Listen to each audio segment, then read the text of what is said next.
Hi, everyone. Oh, hi, sorry. I was like, I'm not ready. Hello, everyone. Hello, I'm Trooper SJP, and this is the Academic Foxhole. How are y'all doing? I hope you're doing well. What is new and exciting? What's going on? So let me think. All right, so right before I started, there's this conversation going on in my Discord chat, and it was so fascinating. And I was like, I cannot continue having this conversation on Discord. I have to go and start my stream. Hi, Cyclonus. Hi, PH. For me, last night's Light and Shadow. Ooh. Oh, Ice Bunny. I'm glad that you were sleeping. Sleeping is really good. Hey, everybody. Hey, PH. How are you? We do still need a donut emoji, Rissa. That is true. Baragon. This is true. The thing is, we don't have. I don't think I have the emote slot. Is the problem right now? Let me look, because maybe there's a thing that I maybe. Hold on. Let's see. Account settings, maybe. Let's see. We're gonna take a quick look. Account settings. I'm not looking. The name game. Come on, everybody. I said, now let's play a game. I bet you I can make a rhyme out of anybody's name. The first letter of the name, I treat it like it wasn't there. And then a B or an F. On M will appear, and then I say bo at a B, then I say the name, then banana, fan, or info. And then I say the name again with an F, very plain, then a fee, fi, and a mo. And then I say the name again with an M this time, and there isn't any name that I can't rhyme. But if the first two letters are ever the same, I drop them both and say the name. I like Bob. Bob drop the B's, Bo, or Fred. Fred drop the F's, for Red. Or Mary, Mary drop the M's, Mo, airy. That's the only rule that is contrary. Barantor, Bantor, Bantor, Bo, Erantor, Banana, Fana, Fo, Farantor, Fee, Fi, Mo, Marantor. Barantor. Barantor! Thank you for that resub, Barantor. So exciting. Barantor and I have been talking over on the Discord about RPGs, and it's like in my brain. So also, Ice Bunny was not actually really sleeping, and that makes me worried. Come on now, you should sleep. Also, this is clearly not how I'm supposed to get. I think. I don't know. Channel? No, not channel.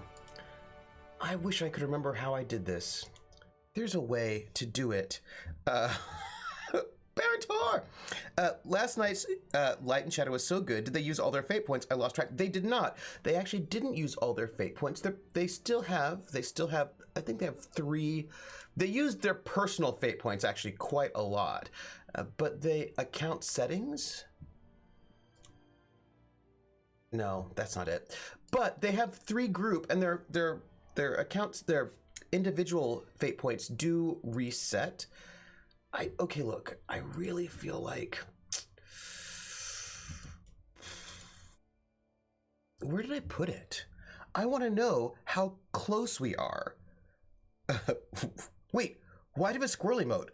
Wait, what? Wait, what? Maybe. My space GM named the campaign Into the Jaws of Eternity, and now I think we might be doing Jaws in Space. Isn't Jaws in Space basically Alien? That makes a lot of sense. Barantor is indeed pretty meritorious. Yes, he is. Space sharks, are they like land sharks but in space? Maybe they're like the jets and the sharks and the jets. We're gonna need a bigger shuttle. What is that on my arm? Where? What? Do you mean my tattoo? It's just my tattoo, right? It's just my tattoo. Nothing special. That's all.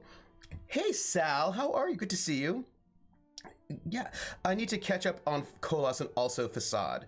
Tell me about Facade. Where's that on? I need to stop forgetting about Fridays, or you really, really need to let me buy super expensive fate points another time. First, yes, yeah, it's the Eye of Horse. It's the Eye of Horse, and also Squirreled. Okay, look, here's a thing I want to check. I want to check it, and I feel like I'm not going to get squirreled here because I feel like this is something that we all should know, right? Don't you think? Hey, Artie Snack, it's so good to see you. I've not seen you in quite some time. How are you doing? What is happening? Also, here, okay, wait, I think I found it. I think I found what I was looking for. And it's maybe, no, come on. Affiliate, emotes. That's what I'm looking for. Okay. Hey, everyone, guess what? Guess what? I want to thank you all for making me look it up, but I did look it up, and we have another emote slot. We have another emote slot. I want you to know that we have another emote slot. We have another emote slot. What I'm trying to say is that there were some amazing, first off, I want to thank all of the gift subs that happened, and I think it was all of those gift subs that got us another emote slot. So,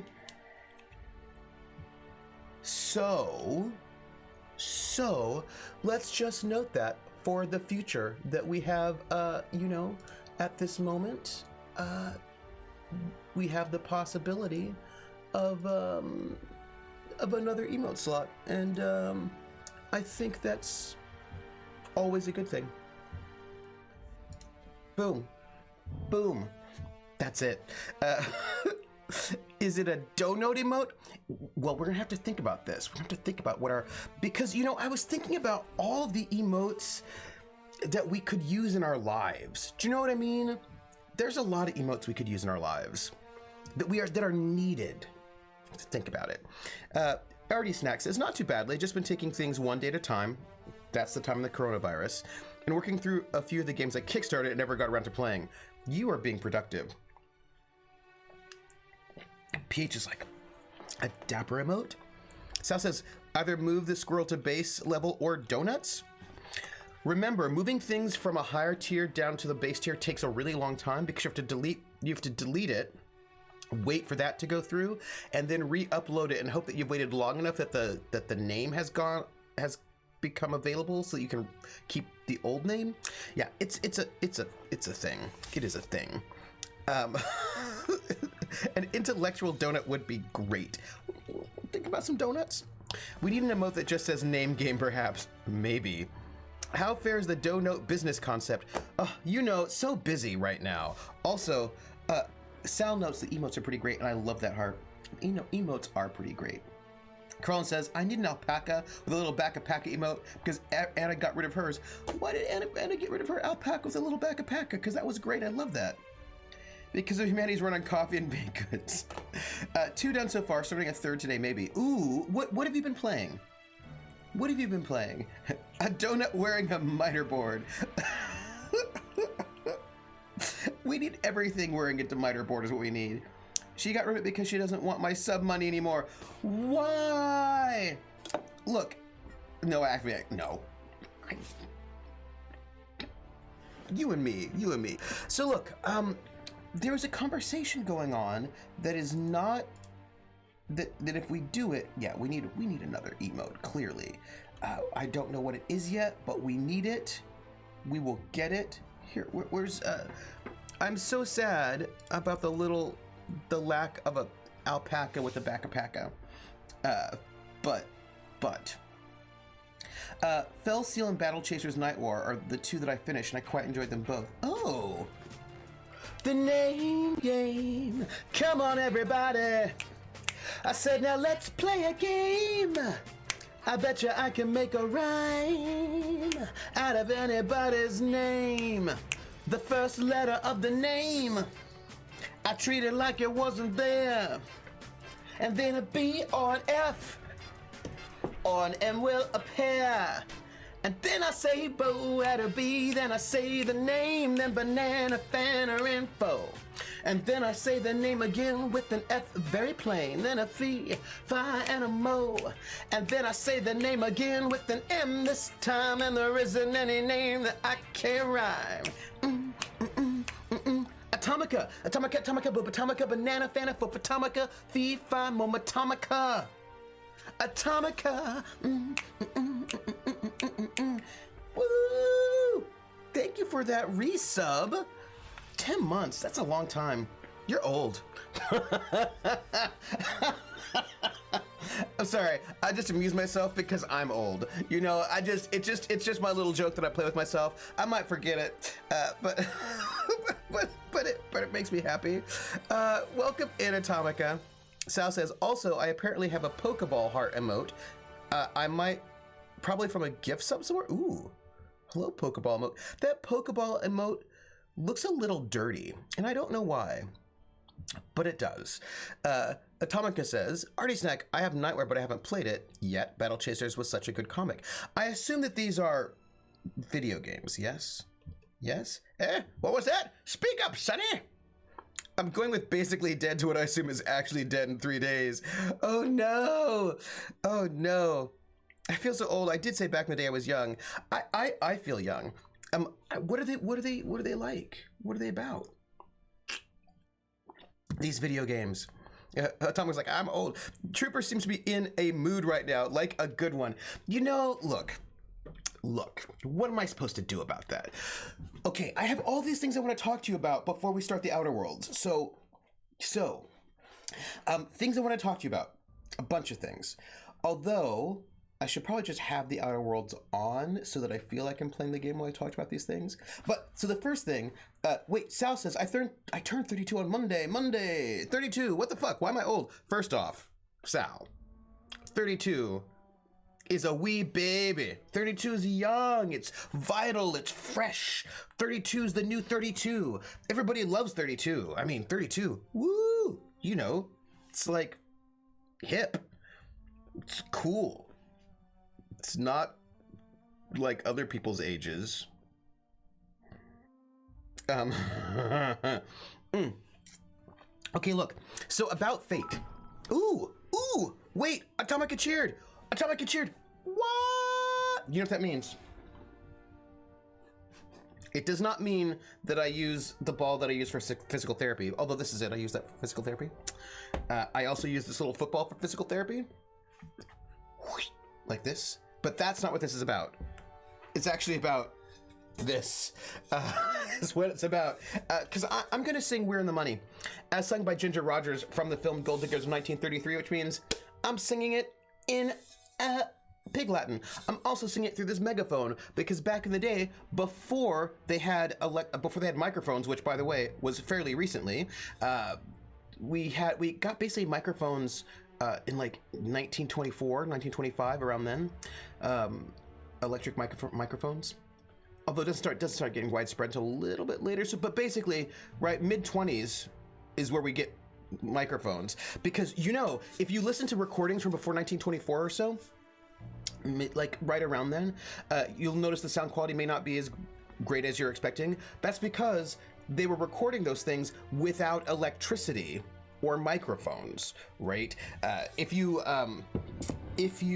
have ever seen, you know, the Victrola, if you've seen the old Victrola, the little box with a record on it and the little like sort of needle on the record player and the big bell, right? So what they had was, before then, what they would do is they would put a record that is blank with no grooves on it on what is essentially like a record player, and then you would have the big bell, and then you'd put the needle on top of the record, you'd crank it up, and then the people would just have to start singing into the bell, or performing into the bell, and then that bell would cause reverberations to hit that needle, and then the needle would etch onto the record what was being sung.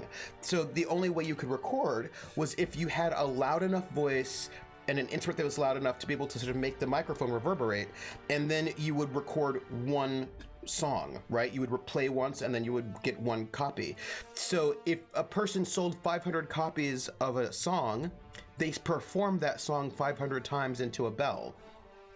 And so what people would do is they would, like, a lot of artists in like the 1890s and whatnot had like one song or two songs, but they recorded them thousands of times. They'd like get in early in the morning, they'd perform this song over and over and over again all day for 8 hours, just nonstop, this 3-minute song, and then they come in the next day and they do it again.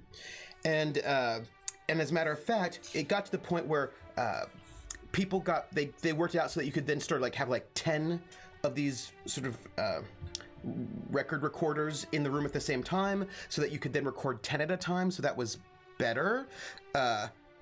You know what I mean? Like, that would be a thing. But this also meant that you couldn't have drums, because drums would cause the needle to skip and then you'd ruin the recording. And so like a bunch of things about orchestration changed. Anyway, my point is, when people were performing and they needed volume, if they were not like opera singer types, they would use a megaphone, because we did not have microphones. And so I'm going to sing into my megaphone because I want to be super old school.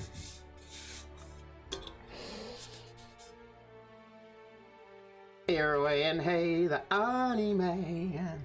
Airway and hey, the anime. Ivway at gele at way of way at way at way exte ute at gele ang way. Airway and hey, the anime. Ide I skays arani say. Oh man, did yes and pray. Uyari, here you stay on way on rail. Ewa every eat bread lands lay. Bread brands lay. Ute day. And when we see the end, Lord will uplap the eye, Gary, and the eye. We're in the money. We're in the money. We've got a lot of what it takes to get along. That was just a little bit of some music history for you, because that is my job, the music and the history. Also, we've got some birthday songs that I want to share, because birthday songs are the best. Also, I just missed some exciting comments. Ice Buddy says, I'm old because I found a gray hair, so it does not have to be that in your face. I have my age behind my chubby cheeks. Rissa says, as someone who hit 50 last Sunday, I can confirm 32 is not old. Also, Rissa, did I sing you happy birthday? Also, Sal says, Tripper, you do not look a day over 73. I do not. I do not look a day over 73. That is true. Makes me feel good. Also, Krillin found gray hair when he was 17. So, let's see. Yeah. Oh, all right. We've got some birthday songs to sing, and I'm very excited because that's actually what I love in my life. Megaphones for those real old MFers think they need to scream at a phone to make sure it gets all to the person they're calling. All right. So we're talking about the comic, having a hard time finding it. I'm drinking candy. What kind of candy? You're singing with a megaphone into a microphone. I know, Krellin. I'm singing. Yeah. Which makes me wonder, like, what is up with me? I think it's 'cause I actually like the way that the sound gets distorted through a megaphone. I like it.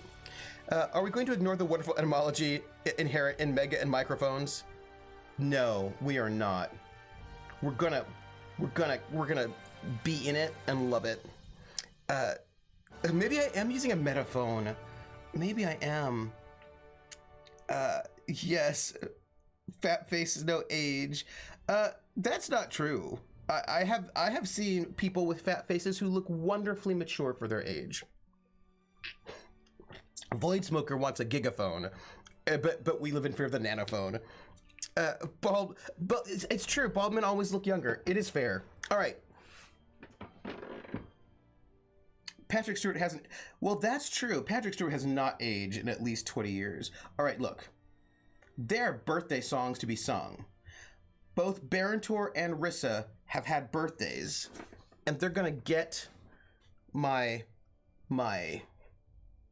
Well, I think Patrick Stewart was bald when he was born, but don't quote me on that one.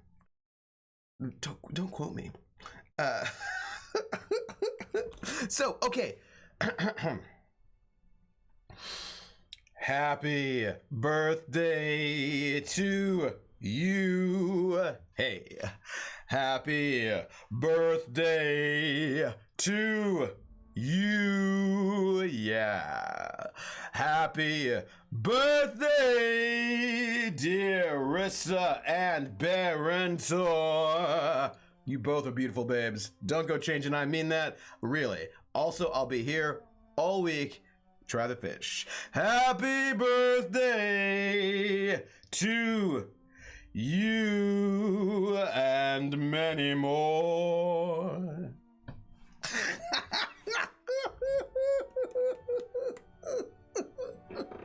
Happy birthday!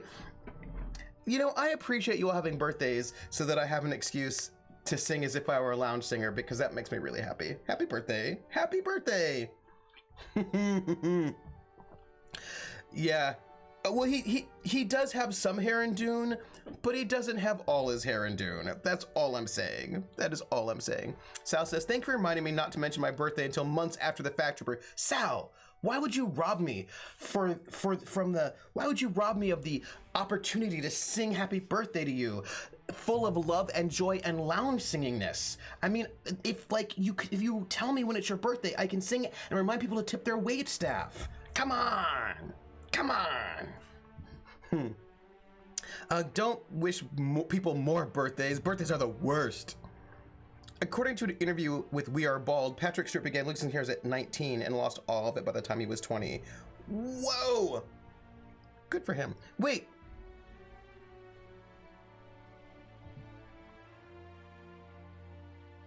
Krellin. Because on Sal's birthday, they get what they want. I suppose that's fine. You know, Sal.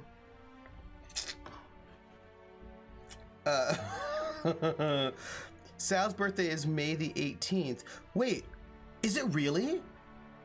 Wait, Sal, your birthday's May the 18th?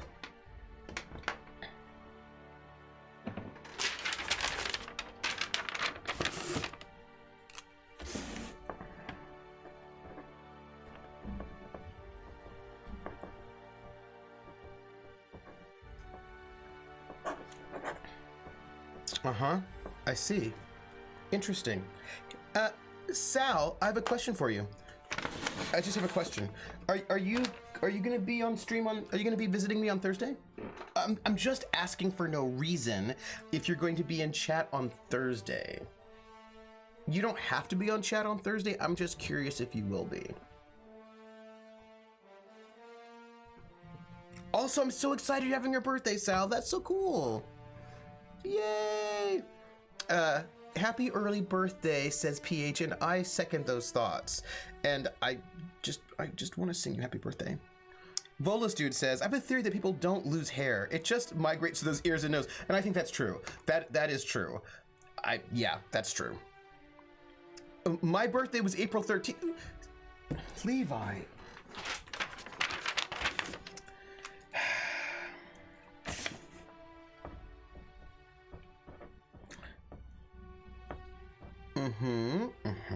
People are escaping my birthday wishes. If you want to order some pizza to send me instead of a video game or money or computer parts or something, I'm indeed very hungry. Pizza. You know, PH, wait, is your birthday the 19th of May? PH, wait, what? Oh my gosh, really? Everybody's birthday is showing up. I'm so excited.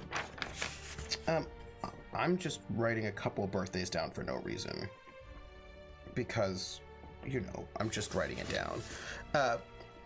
Yeah, I think this is what I need to do. I need to make a list in Discord for the birthdays. This is what I need to do, so we can have a birthday list, so that people can know people's birthdays and wish each other happy birthday, because that's really nice. Yes. If you think I plan out when I'm going to be in streams, you're sorely mistaken. That's fair. That's fair. That's fair. But I don't know, maybe you'll be there. Wait. Krellin, your birthday's January the 52nd? Here's the thing, Krellin. I actually knew that. I mean, I didn't know it, but I guessed it, and I guessed right. I was like, I bet it's the 52nd of January. A monthly chat on birthday stream is just what Tripper needs to add to his calendar. Like, I could put a chat in there, and I can just, you know, look. All right, but look, here's the thing I wanted to tell you. So, I do love birthdays. Okay, look, other people's birthdays. So here's what I know, I didn't think, 12/12 works in every date format. I came out as non-binary on July 14th, which also happens to be International Non-Binary Day. I didn't plan that. It was a happy accident. Wait, isn't July the 14th also Bastille Day? Or no? Bastille Day is July the something else, right? Wait, when is Bastille Day? Why is this my life? Why do I not... July Bastille Day. Bastille Day. It is. I was not wrong. I am glad that I was not a complete ridiculousness. So, what happened is that non-binary people stormed the Bastille? Is that what happened? I think that's what happened. So non-binary people ran up and stormed the Bastille. Yes. I am very proud of my non-binary siblings for liberating France during the French Revolution. Little known fact, that's what happened.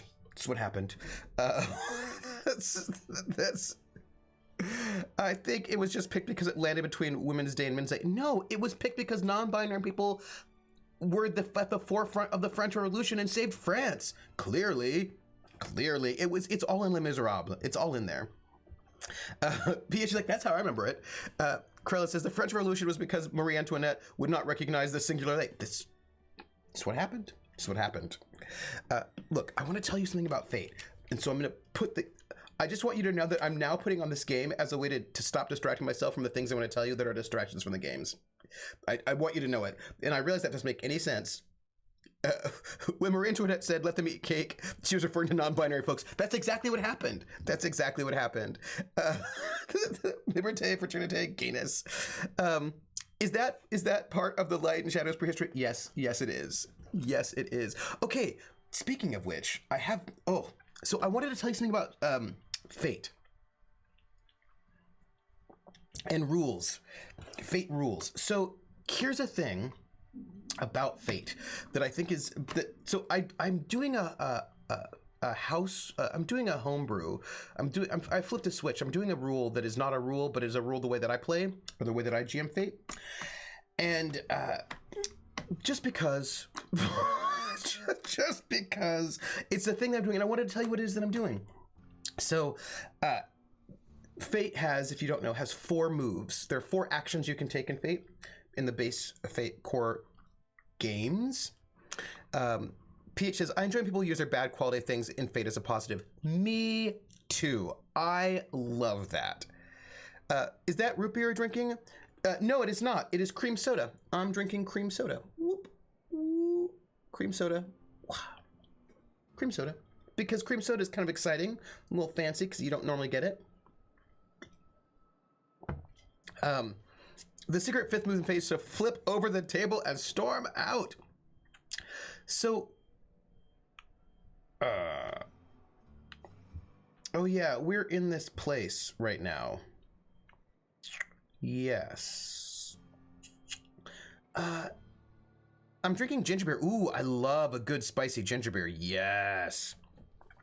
I really enjoyed when Fox did Claire last night. And do you know what I heard? I heard tuba. And here, okay, do you know that inside I was, okay, look, I need to tell you something, right? I need to tell you, and this is important. Is that root beer with cream? No, it's not. Cream soda is not root beer at all. It's a totally different drink.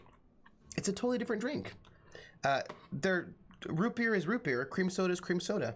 It's just made by the same company. A&W is just a company that makes sodas, and they make root beer, and they also make cream soda. And cream soda is like a vanilla soda. It's a totally different beverage. that is all. So look, the thing about the tuba is, right, I wanted to tell you this. This is really important. So here's the thing about why I was so tickled by that comment. And I Fox sang blues and jazz for quite some time. She also like toured, and I think her band played at Lollapalooza or whatever, or the Warped Tour. I think it was the Warped Tour. Anyway, my point is, she knows her stuff. And so here's the thing. Look, here's the thing I wanted to tell you. What you may or may not know, if you do not know your early jazz, is that the tuba was a standard instrument in early jazz. When early jazz combos had, and this goes back to what I was talking to you about. The less I'm able to differentiate their colors. Oh, great. Look, this goes back to what I was telling you about the microphone. Remember what I was talking to you about the microphone? Look, so early jazz, right? We're talking jazz from like the teens and the aughts and early 20s. Before we had the microphone, right? Certain instruments were not good to be picked up on that bell. So early jazz did not have the upright bass, because the upright bass is not going to go and carry onto that bell. It's not going to record well. And also early jazz comes out of marching bands, more or less, basically. So early jazz had, instead of bass, it had tuba. Instead of drums, it had banjo, right? So banjo was giving you good percussion, and the tuba is giving you the bass line. So when she says, instead of the trombone, I heard the tuba, actually, that works so perfectly because early jazz would have had the tuba. And so it's not even like a ridiculous comment. It was awesomeness is what I'm trying to say. That's all I'm saying. Not the way to replace the fifth move is to cause the entire table to break out crying. Maybe, Volpez. Okay, Trooper, says Atomica. About to pull the trigger. GURPS 4E, character, campaign, basic, space, spaceships, and Ultratech. Any other suggestions? No. Characters, campaign, basic, yep. Space is optional. You can have it or not, right? That's up to you. Space is optional. It has great advice on building sci-fi campaigns. It has like a world, it has some really good systems to create your own planets and things like that. So there's great stuff in space, but again, that's optional. Spaceships, I would get the first spaceships PDF, and depending on what kind of campaign you want, pick the other spaceships book. Other PDF, I would say for spaceships, get number 1. And there's another one that if you wanted tactical combat, I think it might be number 4. You could get that one. And if there's like something specific that you want, like if you want a Far Trader campaign, they've got like a Far Trading one. And so maybe if you wanted like a space campaign where everybody's sort of like in Battlestar Galactica and fighter jets, like there's one for that one. So basically pick number 1, I think number 4, and then if there's another one that matches the campaign you want, pick that one. Those are PDFs, you can get them, that's fine. Ultratech, I recommend. I think space is optional, although quite useful, but I recommend Ultratech. But I will say also Ultratech, because it's GURPS, you don't need it. You could do everything you want with just the basic set. If you wanted, you could just do the basic set and then throw in spaceships, and that's really all you need. Ultratech gives you a lot more gear if you want more gear, but if you want to go kind of gear light, you don't need it. Space gives you a lot of ways of thinking about creating a space campaign with some systems for you, which is great, but again, you don't need it. Really, all you need is GURPS Lite. But if you want a bit more, which for a space campaign I probably would recommend, characters, campaigns, and that's all you need. But I would recommend spaceships for if you want to be doing spacefaring. And in order of precedence: campaign, characters, spaceships 1, I think 4, I have to check my number, and then if any other one you might need. But you don't need the full line, because there's a full line of spaceships. The first one is the basic one, and then each one is a different kind of ship, right? So they've got like fighters, mecha, traders, right? So you kind of pick the ship that's interesting for the campaign you want to build. So that's number 2. Number 3 would be Ultratech, and then number 4 would be space. I mean, there are other things depending on what you want to do, but that's how I would order it. Trooper, talk about Nazi Colombo. Why did you think that was okay? Because I'm so excited about Nazi Colombo. But I will tell you what, though. I will tell you, our young Tango is a smooth, fast talker. And if he was not rolling so amazingly and I was not rolling so terribly, that whole scene would have played out very, very differently. So I'm excited by it. Wait, is Trooper running a sci-fi surf? No. Atomic is running a GURP sci-fi game. That's what I'm saying. Dixieland style. So, but no, it not. You don't hit the banjo, but the banjo itself, it can be played very percussively. They played it with a pick, and the banjo itself is so jangly. You can. It's in a similar way you can play a violin percussively or a fiddle percussively. And I have a phone call right now, and I don't know who it's from. Give me a second, because it's local. Hold on. Let's see. Hello?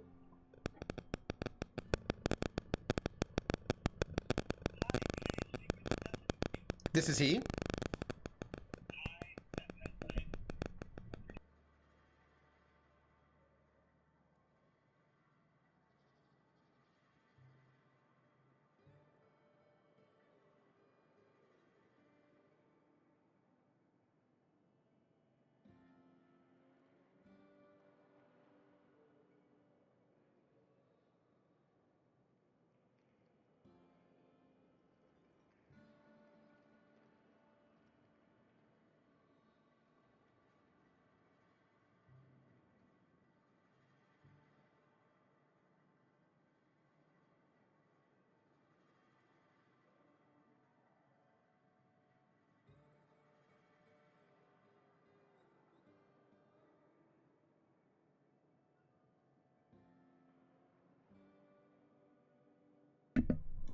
I'm back.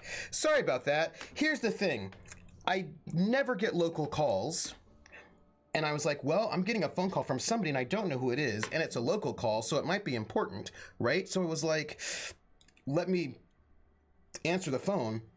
But I'm just going to point out that PH is correct. It was indeed a telemarketer. It was a political campaign, but a local political campaign, like somebody running for, I don't know, state senator or some such thing, who wanted to ask me how my family was doing because of the COVID. And I was like, oh, that's very nice, but I'm going to not, yeah. So, yeah, it's fine. I told them to call me back later. That's all. That's all I'm saying. Let's see. Sal says, okay, going to order some food now. Don't say anything interesting while I'm not wearing my headphones. Sal, I'm going to say all the interesting things. All of them. Speaking of space, the people in the game look at you as if you forgot to wear your pants. I know. What's up with that? Rissa says, I think Nazi Colombo and Arctic Wolf are going to be harder to take out than Falco was. I still don't know how Tango managed to build rapport with him. Because, you know, the thing is, Tango actually likes Americans. He likes Americans. Not Tango, pardon me. Tristan, he likes America. He likes jazz. He likes America. He likes Americans. So it's not that hard to build a rapport with him. But, you know, I'm just saying. Yeah. I'm just saying, a big old telemarketer. No, if a Karen parent has my phone number, I will be sorely displeased. That would make me very unhappy. Yes. So, you should have told them the German border should be opened. I don't think that borders should be opened, and I don't think things should be opened yet. I feel like the coronavirus is still running around, and I don't think should be opening up. Ooh, Pete's incoming. Yes. Did you tell them you won't be here during the next election to vote for them? Oh, that's true, actually. Volpez, that's true. I will not be here during the next election to vote for them. That's a good point. I didn't even think to tell them. So he wants America to join the Reich? Sadly, there are a lot of Nazi sympathizer Americans. Here's the thing. At this point in time, the U.S. is not in the war, right? The U.S. has not joined the war yet. So the Americans are not enemies. Hitler doesn't like them very much, but Hitler doesn't like anything. Hitler liked dogs. Pardon me. Hitler liked dogs, but he's like not fun at parties, that Hitler. Oh, hey. I just found a gun vendor. I don't think I need to... I test every product myself to assure maximum customer satisfaction. If you doubt it, I can show you my lower back rash. No rubbernecking. Make a buy or move on. I wonder if there's some kind of algorithm that notices how often we talk about World War II stuff in Jupiter's channel. It's a good question, actually. Has he ever shown any taste, not to speak of good taste? You know, Hitler loves dogs, and there you go. Hitler loved dogs. But look, I wanted to tell you something. Probably pretty often. Hello, Liana. I offer high quality and low prices. Pick one for your purchase. If you bloody it, you buy it. Store policy. Okay, but look, I wanted to tell you something about fate. A town built on the side of the mountain. You don't see one of those every day. Yeah, and? Do I look like the city planner? I wasn't exactly consulted on the blueprints when Catherine started building out Fallbrook. Oh, okay. But now that you mention it, I reckon she had her reasons to hide us. From who? Monarch is a lawless land. We got smugglers, outlaws, mavericks, and Byzantium socialites flying in and out of Fallbrook all the time. Why openly spit in the board's eye?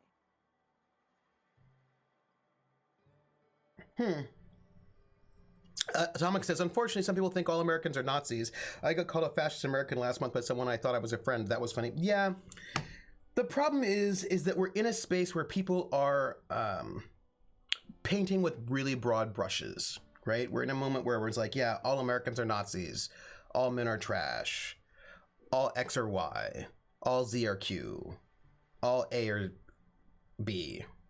All B are J. All J are L. And I personally just do not think that rhetoric is all particularly useful. I think one should be really thoughtful about what one is saying when one says things like that. Do you really mean it? Do you really mean it? Do you really, really, actually, literally mean it? And if you don't mean it, what does it do you to say it? Why, if you don't mean it, why are you saying it? Are you saying it because it feels good to put other people down and to vent like that? If you need to vent, do you need to say it on Twitter? Or is that a better conversation to have with you and your buddies in a room while you're drinking beverages and talking smack, but maybe not on Twitter? If you do want it on Twitter, that means you want the people that you're targeting to also see it and feel bad about themselves. So you want to make people feel bad about who they are. Why do you want to do that? What does that do for you? Why do you want to hurt other people? Does that make you feel like a better person? But hurting other people to feel like a better person makes you a bully. And maybe you think you can't be a bully because you are marginalized, but you're being a bully. So maybe don't do that. If you do want to be a bully, well then, okay. Now you've just told me something about yourself. That's all. Like, yeah, do you really want to hurt me? Do you really want to make me cry? This is my question. I think we should all listen a little bit more to Boy George right now. Maybe not right now, Boy George, but Boy George from the 80s. Rissa says, if you don't mean it, don't say it. And if you don't mean it, don't say it. If you do mean it, we should have some conversations. I wonder if those broad, short statements are related to the popularity of social media, such as Twitter, where you kind of have to make short statements. Javai, that's a very interesting point.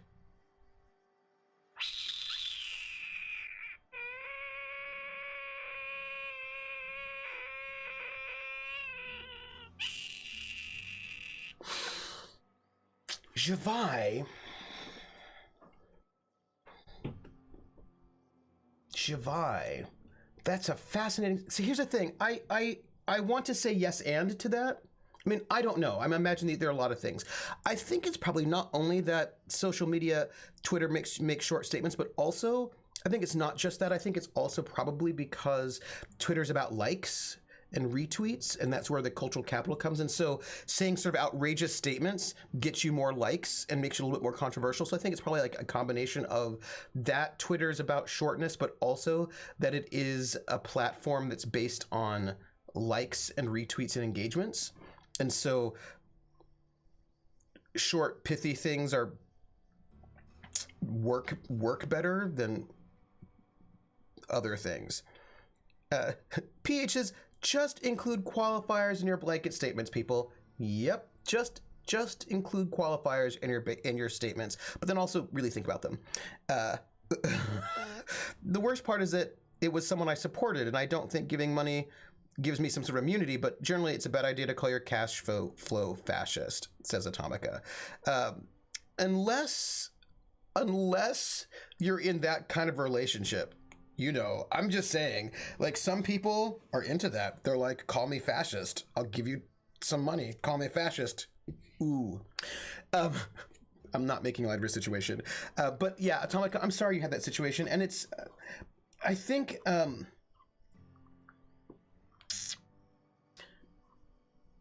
I just think, look, fandom is a thing. That's all I'm saying. I think the one thing I want to tell people is, there are many things I want to tell people. One of them is wash your hands, but also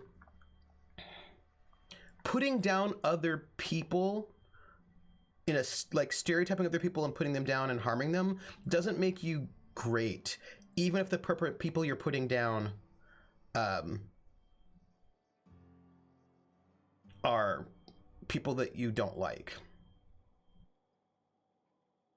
That's all. That's all I'm saying. Oh. Why the socialites? They're so self-important the way they strut around, preening and flashing their pricey gadgets. Makes for easy marks. Keeps our pockets lined with bits. Okay, well, who's the top dog in these parts? Town Sublight owned and run. Caters to a variety of clientele. The one you want to avoid pissing off the most is Catherine. Prove bad for her business, and she'll kneecap you without a second thought. Okay, Catherine seems dangerous. I've definitely got invested in the community only to find out that I wasn't welcome at all because of who I am. I only wish I had found out sooner. Yeah. It's, hello. Oh, I beg your pardon. Can you not see I'm walking here? You don't look like you're walking. Physically, you mean? In my mind, I have traveled galaxies. Well, it is of no consequence, I assure you. I shall embark shortly with my legs. I like the makeup you're wearing, but to where? I'm not entirely decided. If I'm being honest, I think I'd fancy a visit to Tartarus. So long as it's under the shield of my fantastical imagination. Well, carry on then. Put the cookie down, not your fellow humans. Or also, you don't even have to put the cookie down if you don't want to. I mean, I want you to know that I want to steal all of the things, but I'm not going to because I got in trouble last time and people want to murder me. So I'm not going to do it. Also, you don't have to put the cookie down. You can have the cookie. Just don't put down your fellow humans. So the dumb thing is, I doubt they know they offended me.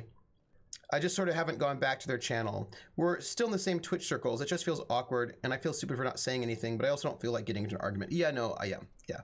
Put the cookie in your face, and then let it go with your fingers, not with your face. Let it go into your face. The cookie. Speaking of cookies, I like cookies. Also donuts. I thought I should tell you that. It's really tricky, and I think about, you know, this is what I think about. I think about thoughtlessness, right? I try to, and I think, and look, I think you can say critical things. I just think you have to be really thoughtful about the critical things you're saying and realize there's a difference between a critique and a vent, or critique and an insult. Donut.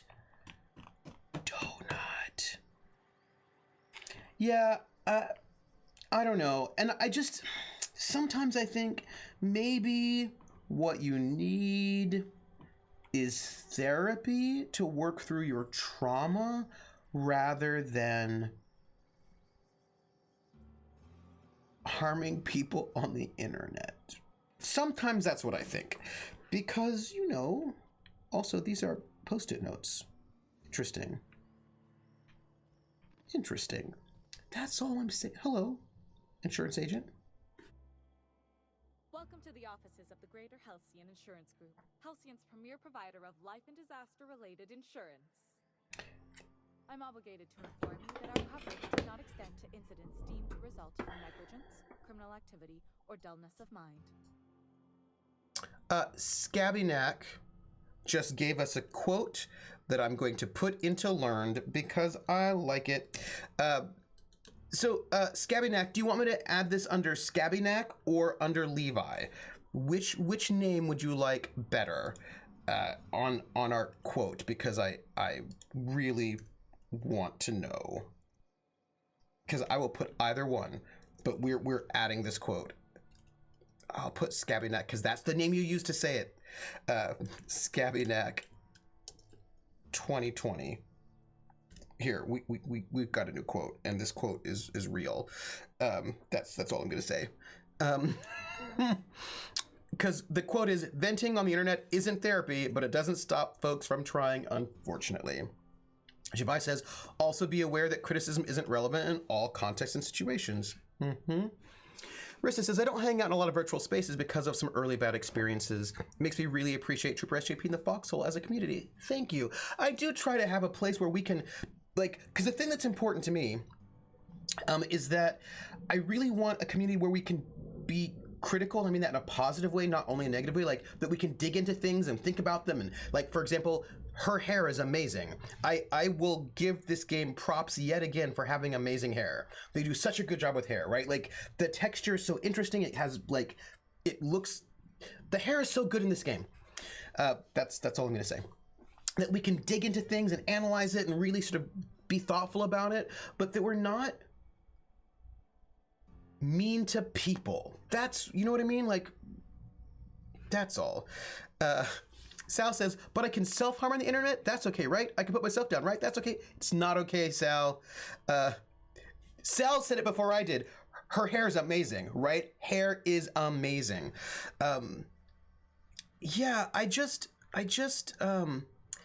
Sal, I was thinking about, you're joking. I know you're joking. Sal, you're joking about the self-harm, but I want to bring up something because I was having a conversation with somebody about this, about self-harm on the internet self-harm specifically.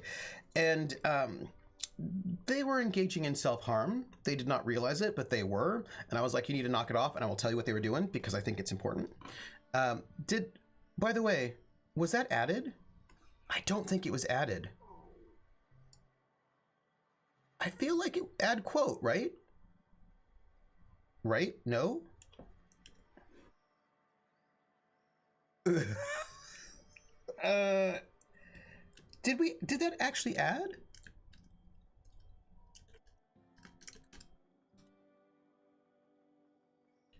Oh, is our Nightbot up? Maybe Nightbot's not awake right now. Nightbot, are you here? Nightbot? Hey, you know what? I think Nightbot's down right now, which makes me sad, but because I know I did not mistype that. When Nightbot is up again, I don't know why it's not up. We're gonna add that quote. We're gonna do it. We're gonna add it. So I was talking to somebody who was not doing well. A lot of people change their screen names this month. I'm like, I have no clue who you are now. What is it? Don't be mean to people, be mean to corporations. Corporations are not people. Yeah, I think the bot's down. I don't know why. Atomic says, note, be mean to corporations doesn't mean harassing minimum wage workers at Walmart, by the way. And that is all correct. Don't be mean to people, right? It shows it in the channel. I don't know what's going on with Nightbot. I know, panic. So look, here, so I knew somebody, I was talking to somebody who was not doing well. Like they were not doing well. And I was like, what's up? and they were just talking about how depressed they were, and they meant like depressed because of all the news, everything in the news. And they're like, I'm watching all the news and it's like so terrible and the world is awful and everything is bad and all the people are bad and everything is horrible, and like I just don't know how I can like keep going in life, and I like there's nothing that is good and full of joy. And I was like, how much news are you watching? And like, well, I'm watching a lot of news. And I was like, you should maybe stop watching that much news. And they're like, well, but if I don't watch the news, how can I be informed? It's like my responsibility to watch the news. And I was like, look, just because there's a 24-hour news cycle doesn't mean you have to watch the news 24 hours a day. You don't have to watch that much news. Like you can tone down that. Like it's not, if watching as much news as you're currently watching is harming you, you should stop watching that much news. And like they were sort of trying to punish themselves in some kind of a way by watching the news this much, because I suppose because they felt, I don't know if they deserved it. Anyway, the point was they were watching too much news, and also news that was very alarmist and terrible, and it made them feel terrible. And then they just kept doing it. I was like, you need to stop watching this much news. Like it's not doing you any good. You're not doing the world any good by watching as much news as you're watching and then like being messed up about it. So I will say, also no self-harm. Like don't self-harm. It's no good. It's no good. If you watch 20 minutes of news a day from a good source, that's amazing. That's more than enough. Watching the news does sound like a punishment. This explains a comment you made to me last night. Yes, Rissa, that's where the comment I made to you last night was coming from that space, that I was very worried about somebody who like is a cool person but was like clearly harming themselves. And I was like, oh, don't do it. Like, don't do it. Dullness of mind? Some people, but no one in this office, I assure you, might call it stupidity. Obviously too common an ailment for insurance to cover. So, what kind of insurance package can I interest you in? We're running a special on dismemberment policies. Buy one, get one half off. What else can you tell me about your insurance policies? Plenty. As my boss likes to say, there's a policy for every situation and an exclusion for every policy. We've insured unusually expressive eyebrows, outrageous statements, disastrous marriages. Wait. Who gets their eyebrows insured? Usually character actors, Oh. or corporate execs with menacing stares. That's fair. Who would get an outrageous statement insured? That policy is almost exclusively for our corporate clientele.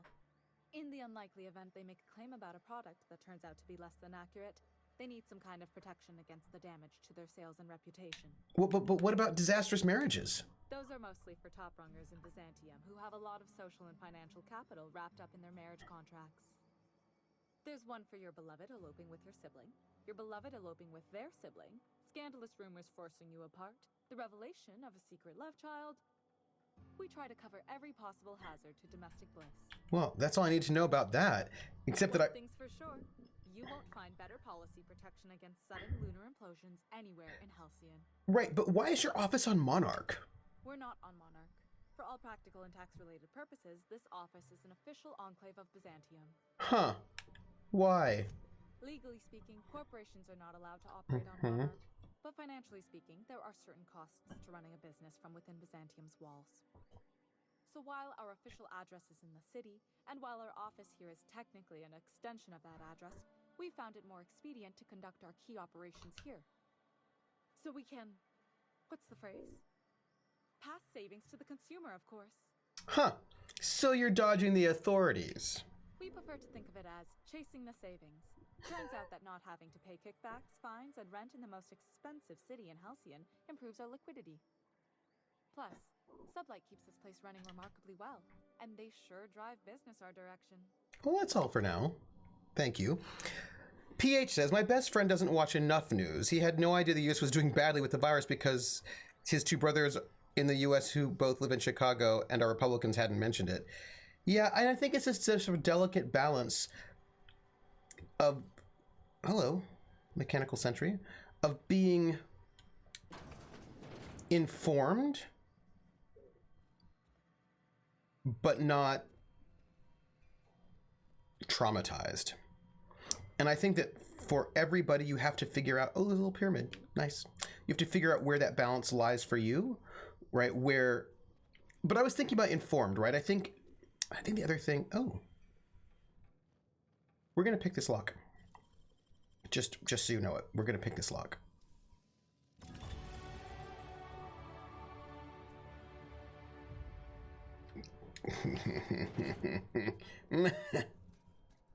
Hello, Mechanical Sentry. You're not trying to murder me, so... Oh. I want... Oh, I want to steal all of the things.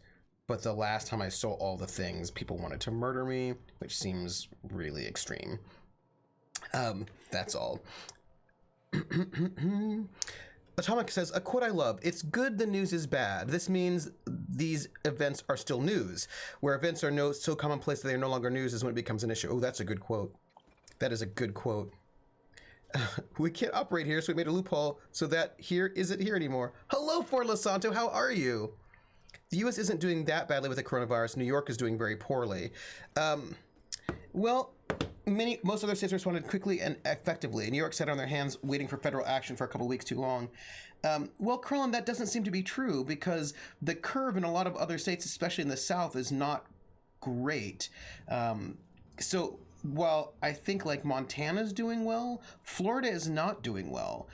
Georgia's not doing well. There are a bunch of states that are not New York that are not doing well, where people are dying all over the place.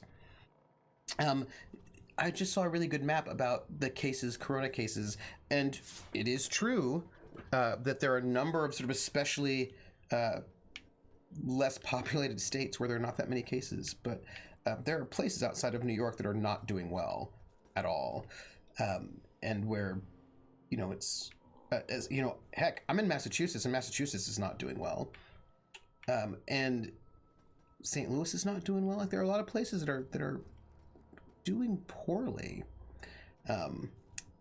So I'm going to... Can I close this door? I can, and I'm going to. New Jersey's doing badly, but that's basically New York. Here we go. Let's view some... New York has like 1/3 of the case in the U.S. It does. But also, New York has a huge number of people in it. The U.S. is going to be dealing with the virus for years, and that's the biggest problem. People think it was going to be 1 week, sit on our asses on vacation, then the disease would politely go away. That is true, Atomica. Rissa says, there's a cartoon by David Spires that I find myself reposting from time to time because I'm finding it never not relevant. The quote, "My desire to be well informed is currently at odds with my desire to remain sane." Just look at a map. Nowhere in the U.S. is even close to New York's problem. Oop. Oh, I think I just pressed the wrong button. Dang it. That's not what I wanted. There we go. Oh, I can't pull up a map right now. Around Philadelphia is pretty bad. My county in the same state has 7 cases total. Yeah, I think it... Yeah. New Jersey was doing badly before anyone heard of the virus, though. Oh, it's custom to dunk on Jersey. Now, is that per capita or just higher numbers? Yeah, this is true. New York City has a bigger population than a lot of... I wonder if New York City has a bigger population than Montana.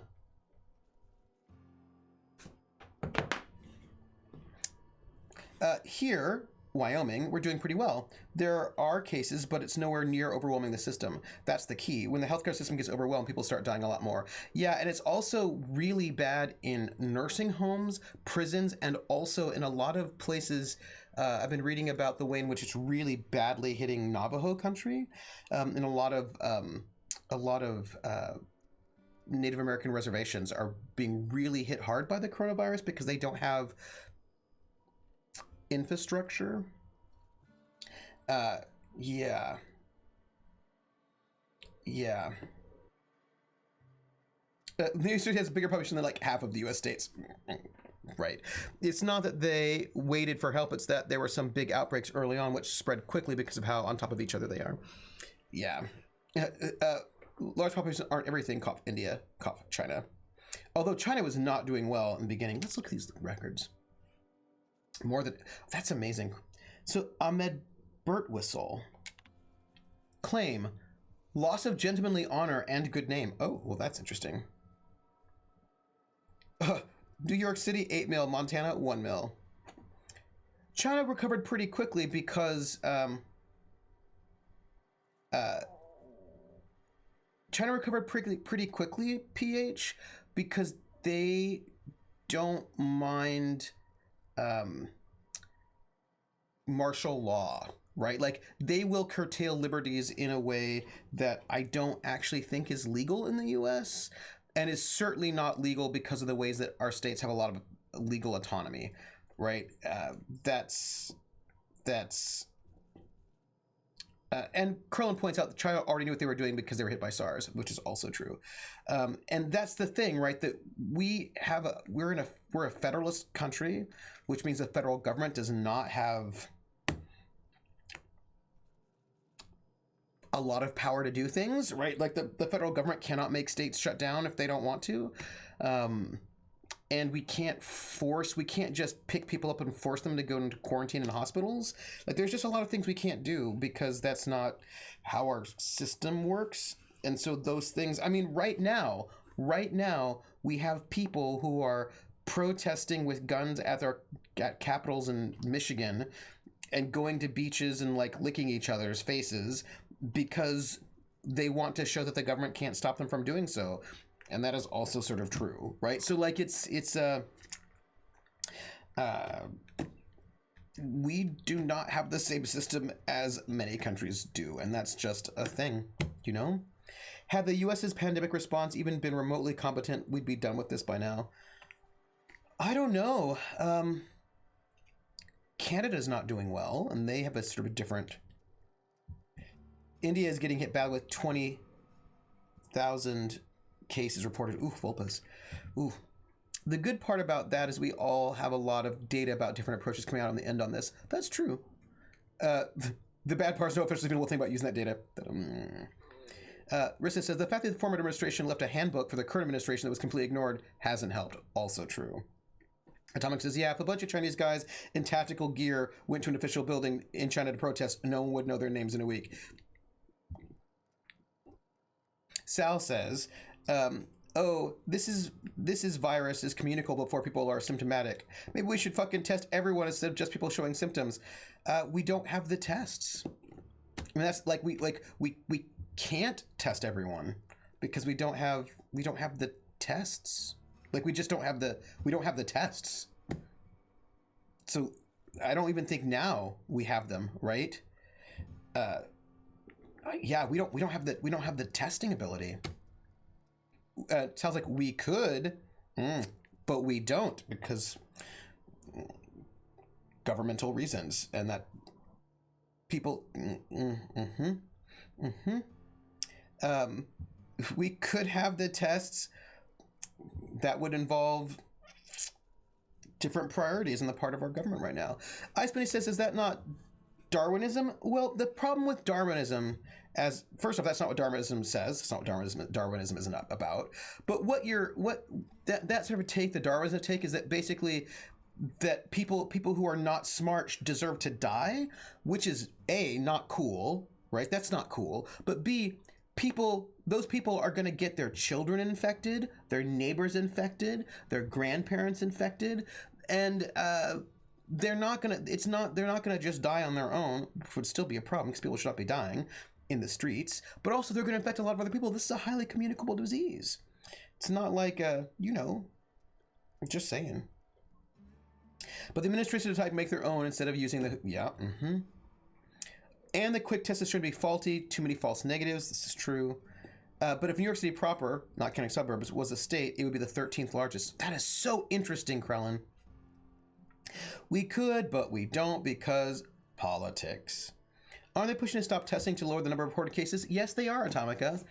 Because certain people feel like it's embarrassing if we have a number of cases diagnosed, so they would like to have not as many tests. Yep. That is all in the current administration, as if the current circus is irresemblable to an actual organized administration. You know, in GURPS, there's a skill, administration, and I feel like a bunch of people don't have it right now.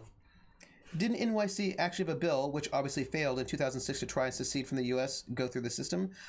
Did they? Did they?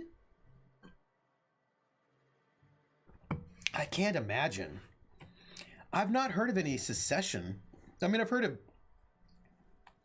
Oh, that's so interesting. I can't imagine it was NYC.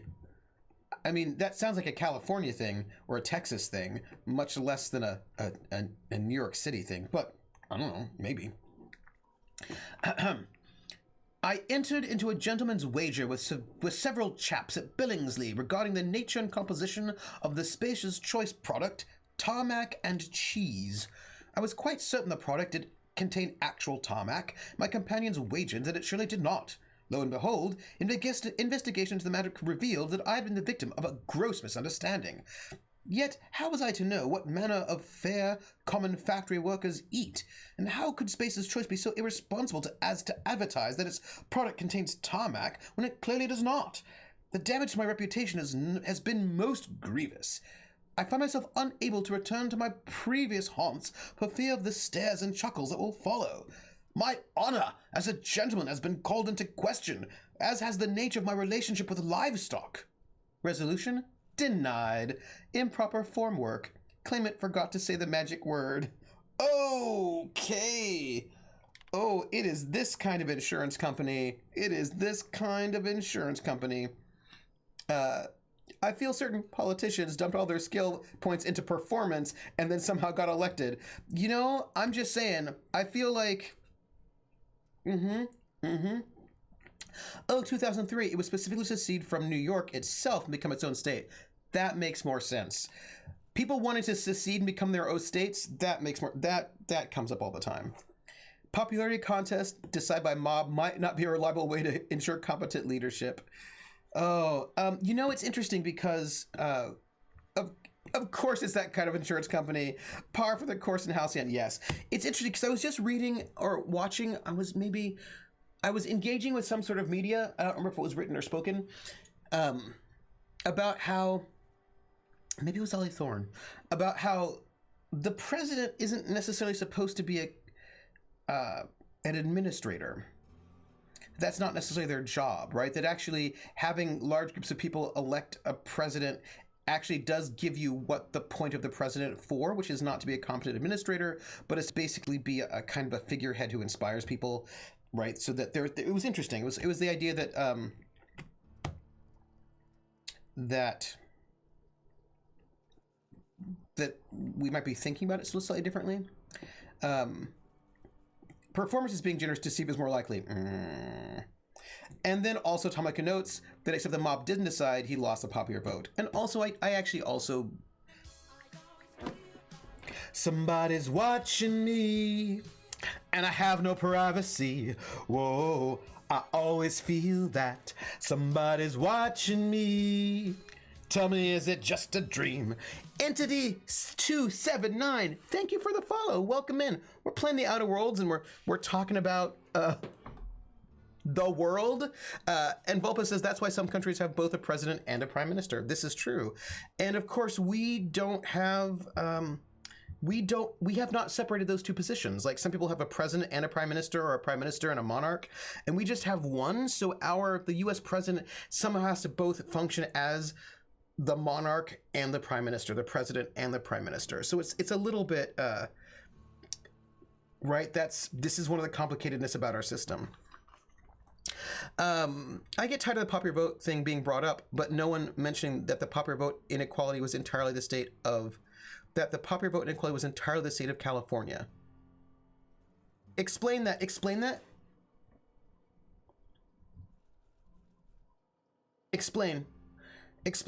Krellin, explain. Explain. Are you saying that California doesn't count, that it shouldn't matter? Also, why are Clinton won the popular by 3 million votes and won California by 4 million. Okay, but you're doing that thing. So you're doing this thing in California when it was the anti-gay marriage proposition that happened. The anti side won by a certain number of votes. And then the pro side, it's because of black people in California. It's their fault because because this number of black people voted anti, and so therefore it's their fault. But like, black people in California are not the entirety of California by a long shot.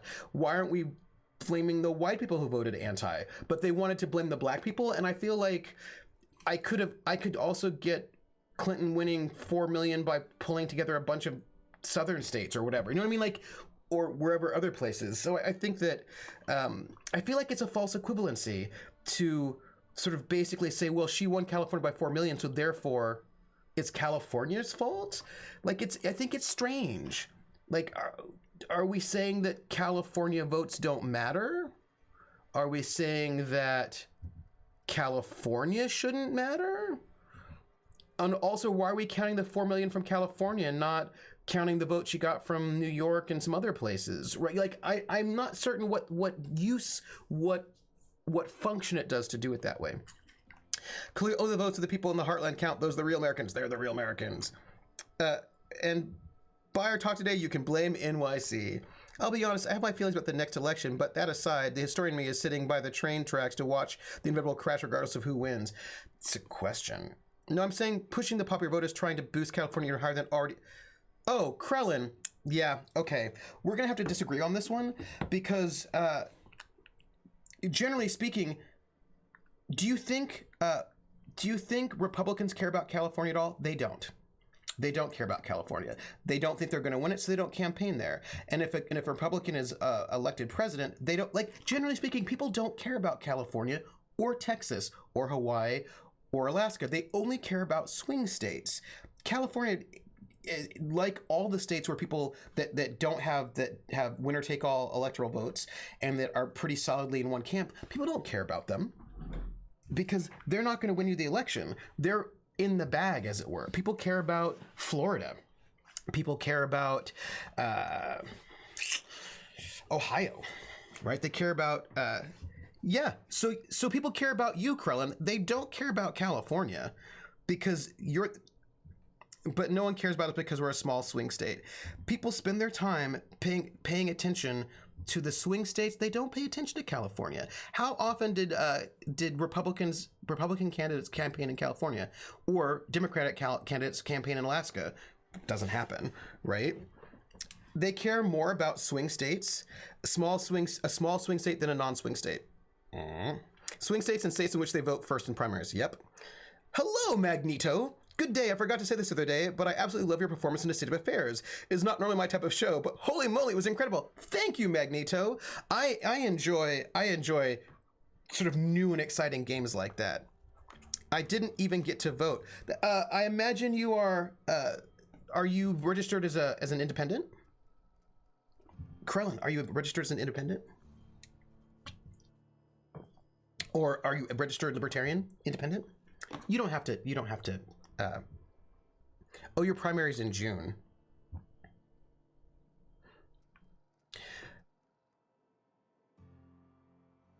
So I think you can still vote, right? I think you can actually, I'm sure your primary will still happen, right? Did you know, ask me, PH, what did you want to ask? Did I know what?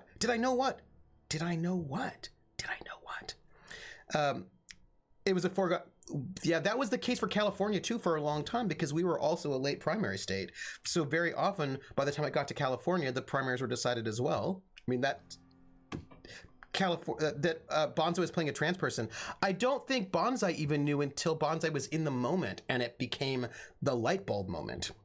Like, it was a light bulb moment, I think, for Bonsai as well. Baronsworth says most of the country doesn't get to vote in the primary. They are decided well before they reach many states. Yeah. Actually, no primary has been called this early before. This is literally the earliest primary has been called. California has, but by the time, like the last time around, it was very clear that even if Bernie had won California, he wasn't going to get it was basically a foregone conclusion at that point in time. Oftentimes, California has historically been like the capper, but not the decider. All the candidates we listed, Krellin, ours is on June 6th this year. Atomic says, I've lived in a solid Dem state my entire life. I've never had a single rep or Dem office try to get my vote. You get zero attention in solid state. It's very rare. Now, I think that, so I also just don't think it's fair to blame California for our primary process, right? By the time I get to vote in primaries, it's not my state that decides anything. So I don't really get to vote. Obama was behind at the same point in 2008 as the primary was called for Biden this year. Mm-hmm. Yeah, but they got the delegates. That's the thing, right? Obama hadn't gotten the delegates yet, but Biden got the delegates. I mean, he may not like him, but he got the delegates. You know, it was a foregone conclusion. And then people dropped out. Like, you can't, if people drop out, they drop out. Also, I think some states have been trying to shift their dates this year to try to increase importance. They did. There's a bunch of people shifting forward. California did as well. Primaries need to happen all at once. They don't use trains anymore to get around. Here's the thing, Krellin. If the opponents drop out, they drop out. The other people left. You can't stop candidates from dropping out of the race. You know what I mean? Like, it's just that's one of the things that if people drop out, they drop out. You may want to vote for somebody, like maybe you really wanted to vote for Klobuchar. You didn't. But if they drop out, like, they drop out. You know what I mean? Like, and it has to do with money. That has to do with length. That has to do with a lot of things. The race was called because of COVID, because Biden wouldn't stop telling people to vote.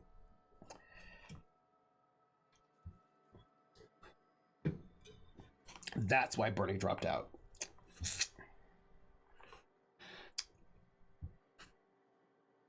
Claim, loss of 1 fingers. I've been an assistant saw operator with CMP for 5 years. Most of the blade guards broke last year, and management never replaced them. I lost my left ring finger last week as a result. Resolution denied. Negligible damage. Claimant is right-handed, so the magnitude of this loss is minimal.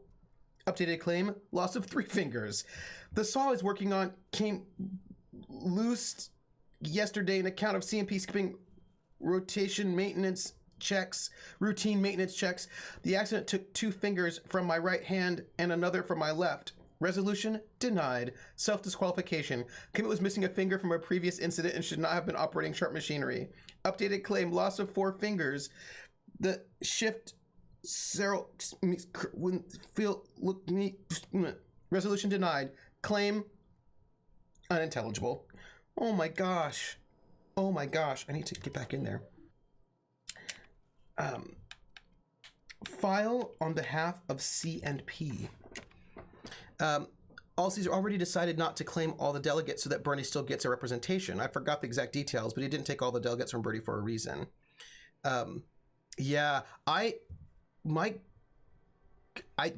people have lost fingers who've had chainsaw accidents. Claim, loss of 1 worker. Assistant saw operator 16J Cartwright F lost several digits due to carelessness and negligence. She failed to heed prominently posted warnings about the state of our safety equipment, and her resultant injuries have decreased our factory's productivity and led to multiple stress headaches for management as we've struggled to reshuffle worker schedules around 16J. Resolution approved. Of course.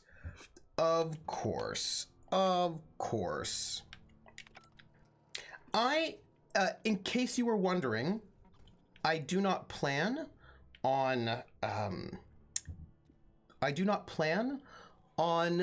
getting an insurance policy from them. In case you were wondering, I won't do it. Because it seems... Also, I feel like I'm going this direction, right? I think I got turned around.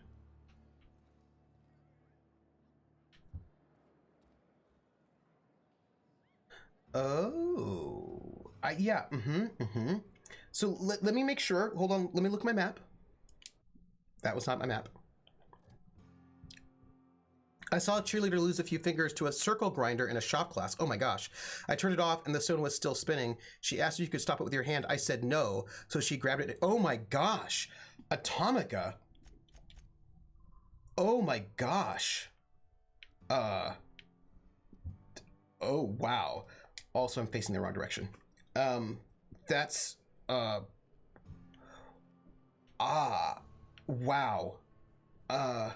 Why would people do that? Why would... Wow. Don't do that. Ain't in the mood to chat. Oh my gosh. Wow. Wow. You don't look like a smuggler nor a dandy. Nope. Catherine sent you back here? On second thought, it's best if I don't know. He also has good hair. What's your order? Got any glacial age whiskey? No, I don't have any... If it's only a drink you're after, the full bar's upstairs. Oh, what does that mean? Here's the ante up. Where you place your bets. What can I bet on? Toss ball, autoloader races, card games, you name it. I ain't picky. And neither is Catherine. We'll both break your legs if you lose, then shirk on paying. Yeah, here's the thing. I really feel like I need to meet this Catherine. The name game. Come on, everybody. I said, now let's play a game. I bet you I can make a rhyme out of anybody's name. The first letter of the name, I treat it like it wasn't there. And then a B or an F or an M will appear. And then I say Bo at a B, then I say the name, then banana, fanner, and foe. And then I say the name again with an F very plain, then a fee, fi, and a mo. And then I say the name again with an M this time, and there isn't any name that I can't rhyme. Paladin Hulk, Paladin Hulk, Paladin Hulk, Bo Paladin Hulk, banana, Havana, fo, Paladin Hulk, fee, fi, mo, Maladin Hulk. Paladin Hulk. So this is what I was thinking. Thank you so much for that resub. Ooh, hey, that was a gift sub from Void Smoker. Thank you, Void Smoker. That's so cool. Thank you. Yeah, on the bright side, the teacher said I thought really quickly when I pulled my shirt off and wrapped her hand and it stopped the bleeding till they could get her to the nurse. Oh my gosh. Wow. Hey, you know, I was thinking about something about the primaries. So this was my idea. I think what they could do is, because people argue that the reason why you need to have primaries in more than one day is because the country's really, really large and you need time for people to be able to campaign right across. Oh, hey, it's Catherine. Oh my gosh. Voidsmoker, that Dr. Copeland fan art. First off, Voidsmoker's art in general is amazing, and I love Voidsmoker's art. Like, I kind of can't handle how much I love it. Like, I mean, I can handle it clearly because, oop, that's not what I meant. But like, I love Voidsmoker's art, and it's always such an honor whenever Voidsmoker makes art. Folks I never met before are my most favorite kind. Oh. So, what's your story? Yeah. So here's the thing, right? So they say that you need to have primaries staggered because so that it allows people time to sort of campaign, and that it's not necessarily fair on smaller candidates. Whatever. They've got something about it, right? Blah, blah, blah, blah, right? About this. So this was my thought.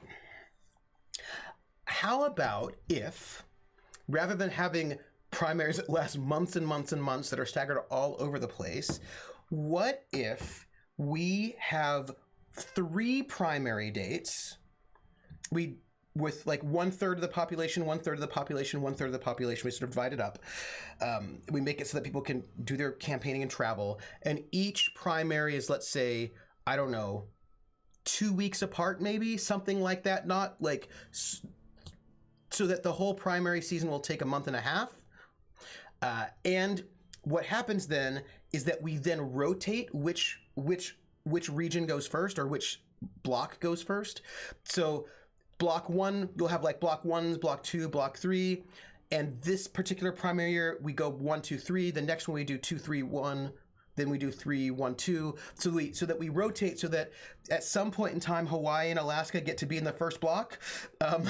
And we just, so that if we have to have things staggered a little bit so that people can campaign in ways and build momentum and whatever. We can still do that, but it's not spread out so much. By condensing the time, that means there's less voter fatigue. Also, it's a little bit easier for people who don't have as much money. So that was a thought.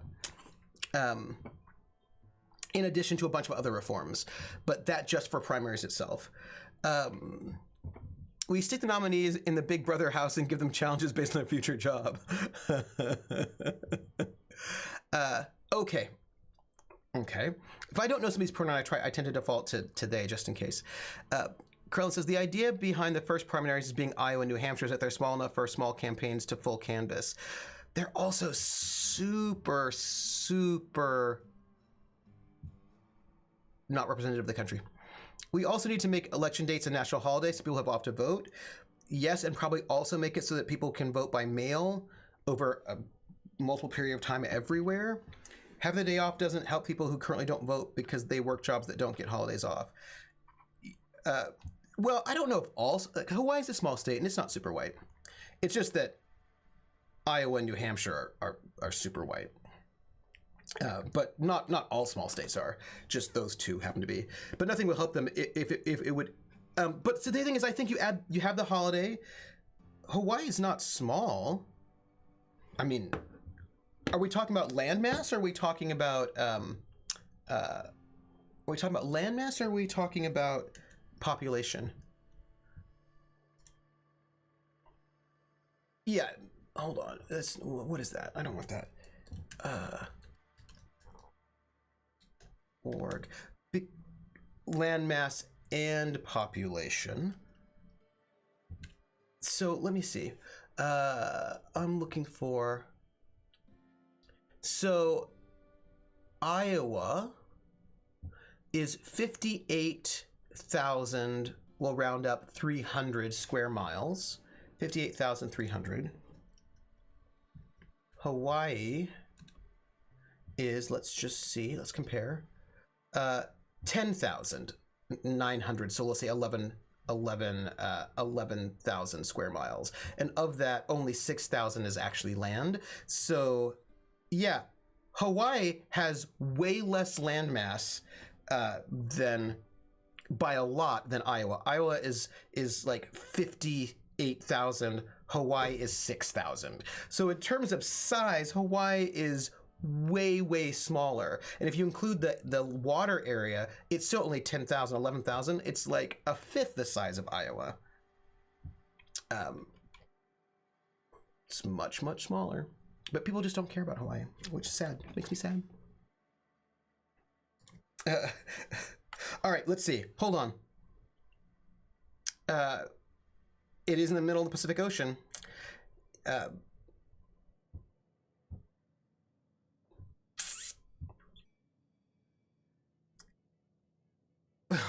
guess anywhere on the same island on Hawaii is within walking distance. My point is that there are a lot of reasons why I think New Hampshire and I just don't think New Hampshire and Iowa should be going first. We could have a lot of things going first, but I think that instead of like those two states going first, including one of them which has a caucus rather than the vote, we could just mix it up. We can mix it up so we can have more representation. Let's see. It's the strangest thing, really, but I was frozen. No, we're going to say that. You do serve drinks in this bar, right? Your eyes do not deceive you. This bar serves the sweetest firewater in all of Fallbrook. I got some snacks on offer, too, from time to time. Yeah, see, I just think it would be better not to have one state be the representative that gets to go first, or like two states go first before everybody else. It just doesn't feel particularly democratic to me. I think that it would be better if, hits all of the, yeah, I am not excited about one or two states being able to sort of basically set the trend for everyone. Yeah, but I am saying that I don't think the trade-off is worth it. I would rather condense our primary time from because you're the one complaining that you don't get to vote at all, that your primaries are pointless and you don't get to vote because we're stretched out so long. And so I want to condense the time that we're campaigning, and I don't like the idea that 1 or 2 states get to basically decide, like a bunch of people get to drop out after the first primary. So only big candidates should get to run for president, or people with Biden or Bernie money. The thing is, if it's a shorter time period, that's going to, we should just start with the DNC, assuming they're going to pick and save a lot of grief. So this is a sublight bar? If you're asking if it's Sublight owned, then yes. If you're asking if we give discounts to Sublight employees, then the answer is not only no, but doubly no. Ms. Malin built the bar, the saloon, and the town to boot. If you got business with Sublight, I suggest you follow up with her. Well, all right. I'm just passing through. All right. Let's see what else is in this bar before we go and talk to Catherine. All right. I could steal all this stuff. I will. I'm just gonna steal it because no one's looking at me, so I can. That's it. I do love a good pepperoni. You know what I really enjoy on my pizza? And I'm just going to tell you all, and you can find this scandalous if you like. I really enjoy pepperoni and artichoke hearts. Now let's talk to this mysterious Catherine. Uh-huh. You blind, fella? Or can you not see I'm busy? Why is it every sissy pig fucker who strolls into my town expects me to smile and shout awful friendly? Welcome to Fallbrook. No, I'm just saying hi. Only nugget of paradise in this entire law-forsaken land. Like a void damn advert. Catherine, you're as welcoming as ever. Truthfully spoken, I do aim to properly represent my aforementioned nugget of paradise. Charm. If by nugget of paradise you mean a piece of manta dung, then sure. You know, I ain't heard that one before. Suppose I'll have to work harder to show you just what makes our town shine. All right. But first, I'll need to know what brings you, stranger. Well, I'm half listening.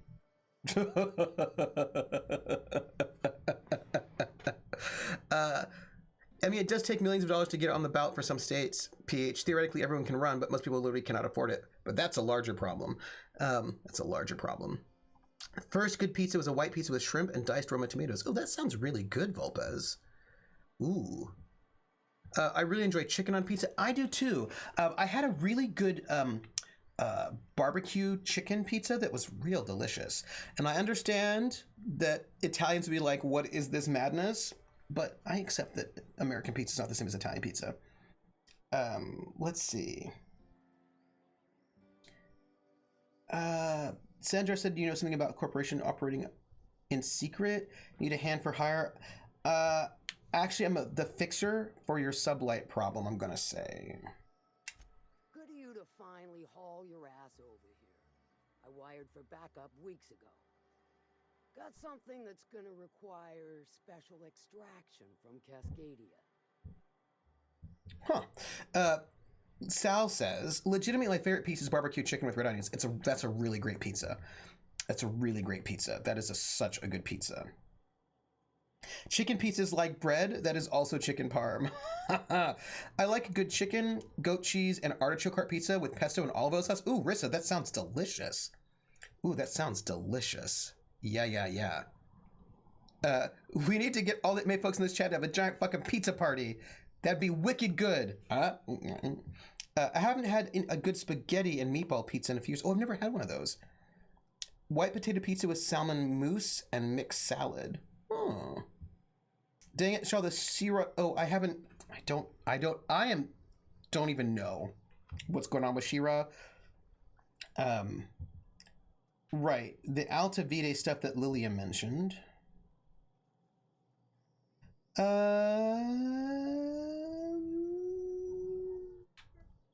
I found a passcode on a corpse in Cellar Bay. I guess it grants access to the extraction site. Found it on a corpse, huh? If you killed Lilia's agent, you get to explain it to her. Not me. No, he was dead when I got there. Well, shit. I knew he'd come to a bad end one day. Still, no time for weeping and wailing. We've got a metric fuck-ton of bits worth of salvage just waiting for extraction. Right, the Alta Vita stuff that Lilia mentioned. So you got a brain on them shoulders. Yeah, I do. Excellent. I do. Makes my life a world easier.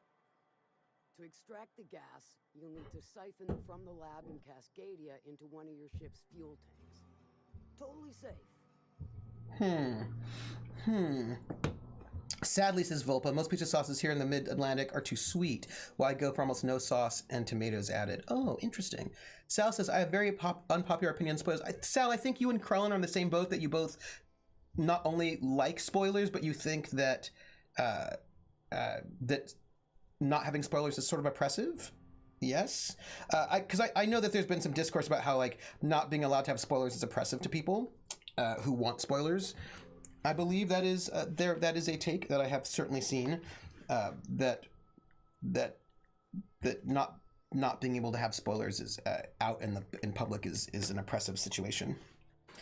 I don't personally like having spoilers for things if I don't want them, and so if I know people are going to be having spoiler conversations, I do not engage in those spaces so that I don't I try to have like a nice. I like for us to be considerate on both sides, that like if you're all gonna be talking about Game of Thrones, I will remove myself from that situation so you can go and have that talk. But I also would appreciate you don't walk up to me and be like, hey, Jon Snow is actually Tyrion's second uncle or whatever, which, you know what I mean. Like just a kind of like a both. No, I just believe that if the presence of a spoiler damages the media, then it's not good media. I would disagree, Sal, because there's some media where the spoiler is the point of it, right? For example, like I think about like a good, a lot of mysteries, like a good kind of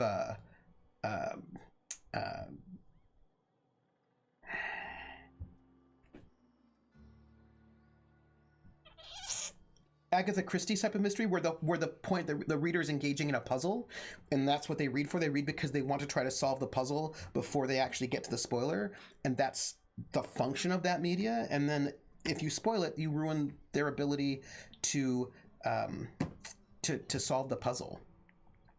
Krellin says, well, I don't think I've ever said anything about oppression, but I do find it kind of obnoxious that people think it's my job to protect them from spoilers. There are a lot of spoilers that I don't mind as much, but this one I think I would have been more fun as a twist. I will allow some sort of mystery story, sure. A spoiler ruins any M. Night Shyamalan movie. I blame M. Night Shyamalan for giving far too much importance to twists over content. What? No. But I also think, like, for me, I respond differently to media if I've been spoiled versus if I haven't. My interaction with it is different, and I can only experience it unspoiled once, but I can experience it spoiled many times. And so if somebody purposely spoils something for me, they've taken away my ability to interact with that media unspoiled, and they've taken away a whole way that I can analyze the piece, think about the piece, interact with the piece, and right, it's the first time I see something, it's a very different experience than the second time I see it. Seeing something spoiled is very different from the time. And like, here's the thing. The grand reveal is not a spoiler. It is the work of the gray cells that leads you to it. The Eastern 4-act play is formed around the twist. Trooper just put 100% more life into that line than Wahlberg did. And the thing is, I enjoy it because I also, and here's the thing, I also really like to write. Since I write about media, it's very often important for me to be able to actually experience the media both ways, because both ways gives me a form of analysis and gives me data, important data. How do you your interaction with a thing with very little knowledge versus when you have full knowledge, it gives you, like, they're different modes, right? Do I pick up on foreshadowing if I don't know anything about the film or not yet, or the piece? What is my reaction to this moment in this space if I don't see things coming? But then after I've seen it, then I want to see it again and see how did my reaction sort of change based on what is my sort of knowing these things about it. And if I'm spoiled, then I can't do both of I cannot compare those two things at all. So for me, I really like not being spoiled because I want the ability to have both experiences, unless I don't care. If I don't care about the media, I don't care about it. I'm not interested. It doesn't mean anything to me. And I don't value it very much. And I don't plan on thinking about it. Spoil it away because I don't care. Like if I don't care about the media and it means nothing to me, you can spoil it because I'm probably not even going to see it. And if I do see it, I'm probably not going to be seeing it multiple times or really caring about it that much. So if I don't care about it, spoil it. I don't care. Especially if I'm not going to see it, whatever. It doesn't matter to me. Yeah, right? Like if I don't care about it. If I don't care about it, spoil. Who cares? Like, you know what I mean? And if I don't plan on engaging the media particularly deeply or emotionally, then you can spoil it because I don't care. That's it. I just, you know what I mean? Like, yeah, if I'm not invested in the media, you can spoil it. It doesn't matter to me. Because I probably won't even watch it. And if I do watch it, I won't be watching it with care and attention. Some Greek plays were based on the audience knowing the spoiler before the play even started. Right. And there are plays where that is the point. But that of course that is also part of, those things are written differently. Those plays are written differently, and the cultural expectations around them are also a little bit different. How a show presents a thing is about as important as what it presents, PH says. I suppose it depends on the audience member. Some people only want style and no substance. Some people only want substance and no style. Or those things are all entwined in their own way. Ice Bunny loves the Hercule Poirot. Ice Bunny, look for the Margaret shows they did with Rowan Atkinson from around 2017. Atomic says, I'm a lot less touchy about spoilers now than I used to be. Again, if I don't care about the media, spoil it away because I don't care about it. That being said, I am upset that I've been kicked, banned, or yelled at for spoilers because I made a guess out loud and got it right. No, that doesn't seem right to me. I think people should be allowed to guess. I mean, some people don't want that, but I wouldn't kick or ban somebody. Although, again, I just think it's all about setting expectations, right? Some places are spoiler full zones, like in this chat, not this one here. For us, it's a question. Like if you say I want to spoil XYZ thing, ask first, and if I don't care about that thing, spoil away. Well, we'll ask, make sure there's nobody who needs to know it. But that said, personally, I'm like, if you guess right, I like guessing. Like for me, guessing is part of my, and this is also one of the reasons why I don't like spoilers, to be honest. Guessing is part of my process. I love guessing. I love guessing about what happens, what might happen, how the plot might go. If I'm spoiled, I can no longer guess because now I know. So with what Sal says, like the idea of people guessing, I think is great. Like that's part of the way that I like to enjoy my media. I love to guess.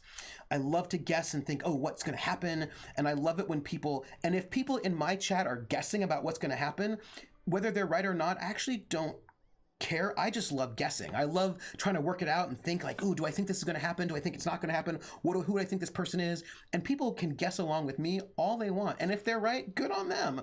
I might be right too, or I might be wrong. I don't know. So for me, the guessing is part of my fun. I love trying to work out what's going to happen before it gets there. And if I'm spoiled, then that part of my fun is taken away from me because I don't get to do that part anymore, which is why I don't like spoilers, because I like to guess. And I like it if other people are guessing with me. Like, guess with me. I guess the girl thinks you're an odd creeper. Maybe. When Laura was playing Brother, someone said, she's like Black Widow. Scabby Next says, my memory is bad enough that if something is spoiled, I will still probably forget by the time I experience the media. Unfortunately, my memory's pretty good. It's sort of problematic. I'm going to just try this again. When Lauren played Brothers, someone said, she's like Black Widow, regular Spider-Gwen. And I thought they were cleverly spoiling, but no, just an accident, hadn't played the game. There was a thing like, I think it was Bronze's channel where somebody was playing Tales from the Borderlands and we were speculating on the identity of a character. I made the most ridiculous joke I could think of and was immediately purged, banned from chat, and got every mod in chat who knew the answer yelling at me not to spoil. Yeah, no, I just feel like I'm super fine with guessing. Like I want sweet and sour pork. Sorry, I just realized that I have not had sweet and sour pork in a really long time. I mean a really long time. I don't think I've had Chinese food in a really long time. And if I have, it hasn't been sweet and sour pork. And I just realized that I want sweet and sour pork. You just need to know that. That's a thing that just happened. I just had that feeling. Sal, I think that, and also, here's the thing. If somebody's guessing, you're like, spoilers, then you just confirm their guess. Like, let people guess, unless it's a no guess space, but I like guessing. Atomic says, I've been digging through Dragon Ball Abridged, so I had something completely different in my head when I hear Hercule. Yeah, and I'm sorry about that, Sal. That was PH, and I agree. It's National Pizza Party Day, according to my Slice app, by Small Pizza. Oh. Yeah, Nightbot's not working. Sweet and Sour Pork Mobile. The issue with allowing guesses in a fully spoiler-free zone is if you guess right, mods have no reel to tell if they're spoiling or actually just guessing. Javai, this is true. I think what I would say is, and this is me, right? If it's a place that they're really intense about spoilers, well, you clearly can't guess there. But also, a lot of places don't even want you to chat about the game. Like, a lot of places are just like, don't talk to us about the game. I'm going to play it. I want to hear what your thoughts are. But I think what I would say is, if I tend to give people the benefit of the doubt, right? I tend to give people the benefit of the doubt that people are guessing and not spoiling until such time as it becomes clear that that is not the case, right? It's like when if I'm running a module, a D&D dungeon crawl module, which again I rarely do, but let's say I am, and a person guesses some of the like old school module where there are a lot of traps that will kill you, whatever, and a person just happens to guess well, I'm not going to assume that they read the module right away. It's going to have to be like, I will assume that they just guessed well, or they were just really smart and they're very skilled. I also really like her hair, but I won't assume that they've read the module and that they're cheating unless I get a lot more evidence. I tend to sort of assume good faith in most people most of the time. Sweet and sour chicken is superior, don't at me. Jer, I like sweet and sour chicken too. I'll have sweet and sour whatever. I'll have it. Sal says, if someone does guess right in a spoiler-free guessing okay zone, and people that know the answers don't dogpile them, then the spoiler guesser looks just like another guess. This is true, and I will assume it's just a guess and may not be true. I don't think you would have watched any of the anime that they work with, but I think you'd like the concept. Team 4-Star does comedic dubs over DBZ, Hellsing, and other media, telling the story accurately with a lot of tongue-in-cheek and with a lot of adult humor. Oh, huh, interesting. Most sweet and sour is just too sweet. I have a sweet tooth. Remind me what Aldevita gas is exactly. Do I look like one of them egghead science types? All I know is that labs use it to create plants and livestock out of local species. But it's a controlled commodity, available only to the board. So it is of high value on the dark market. Well, that's a little bit sketchy. Define safe. Meaning safe for me and my crew. Seeing as it ain't us undertaking the risk. Are you kidding? Are you kidding me? Hold your thrusters. I ain't even got to the tricky part. Oh my gosh. To get to the gas, you'll need to navigate through the town, which is overrun by marauders. Oh my gosh. The lab itself has become an infested nest, crawling with mantis. Oh my gosh. You gotta fight through or figure out some other way to exterminate them. Maybe the ventilation system? We're gonna take Ellie and Yoke on this quest. I'll find a way around the mantisaurs. Clever. That's why Lilia's paying you, I take it. We're gonna take Nyoka and Ellie. After you clear the mantis nest and reach the storage room, all that's left is to get the gas flowing into the fuel system. The task will require someone with technical skills, Or you could force it through with a plasma overload. Don't recommend that option, though, unless you want to get dead. Oh. Good thing we have oh. I'm a good engineer, and whatever. Good thing we have an engineer. Parvati will handle it. Dandy. Did I We'll see. mention the gases of an extremely volatile nature? Handle it with the utmost of care. Once you've got our goods, take them to the groundbreaker. Lilia's fencers ought to handle the rest. I've got choices to make. Coordinates for you to the lab in Cascadia. On the terminal, use the passcode you got from Stellar Bay to get in. But before you make your run, I could use a heavy helping hand regarding a local issue. For a fine fee, of course. I might be interested. Good. This particular matter of opportunity has been eating at me for a while now. There's a Borst factory on up the way, run by a man who calls himself the King. Clive Lundberg, insufferable prick. That aside, it's a business ripe for the plucking. I want it. Clear as that. I get the feeling this is going to involve murder and mayhem. Stars, I hope so. Clive Lundberg, the self-proclaimed Borst King of Monarch, is swimming in profit and drowning in his ego. He's making the only meal to be had this side of Monarch, and I'm tired of ponying up for my dinner. I want that Borst factory, owner dead or alive. And you're the soon-to-be handsomely paid son of a bitch who's gonna get it for me. What specifically do you want me to do? Kill him, run him out. I don't greatly care for the details. I don't know about that. As long as Clive knows resistance to me is costly. I don't know if I want to help you with this one. I don't know. Hit him where it hurts. In his gut, or his production lines ought to make do. Any tips on how I might get in? If you got brass knockers, you could shoot your way I don't know if I want to help her on this one. If you don't fancy getting shot to shit, you can try asking Duncan for a disguise. Might be another way in, assuming you're courageous enough to trek the sewers. Boy, if I know. Yeah, so, Void Smoker says, yeah, my players see through me and guess any secrets I introduce right away. Sometimes that happens. Javai says, oh, for sure, it should be clear from the start if guessing is okay or not in this space. I'm just saying there are reasons to not allow guessing, although it should be made clear in advance. Oh, yeah, I mean, but again, there are some people who don't want you to talk at all, right? They don't want guessing. Like, some people are very strict on spoilers.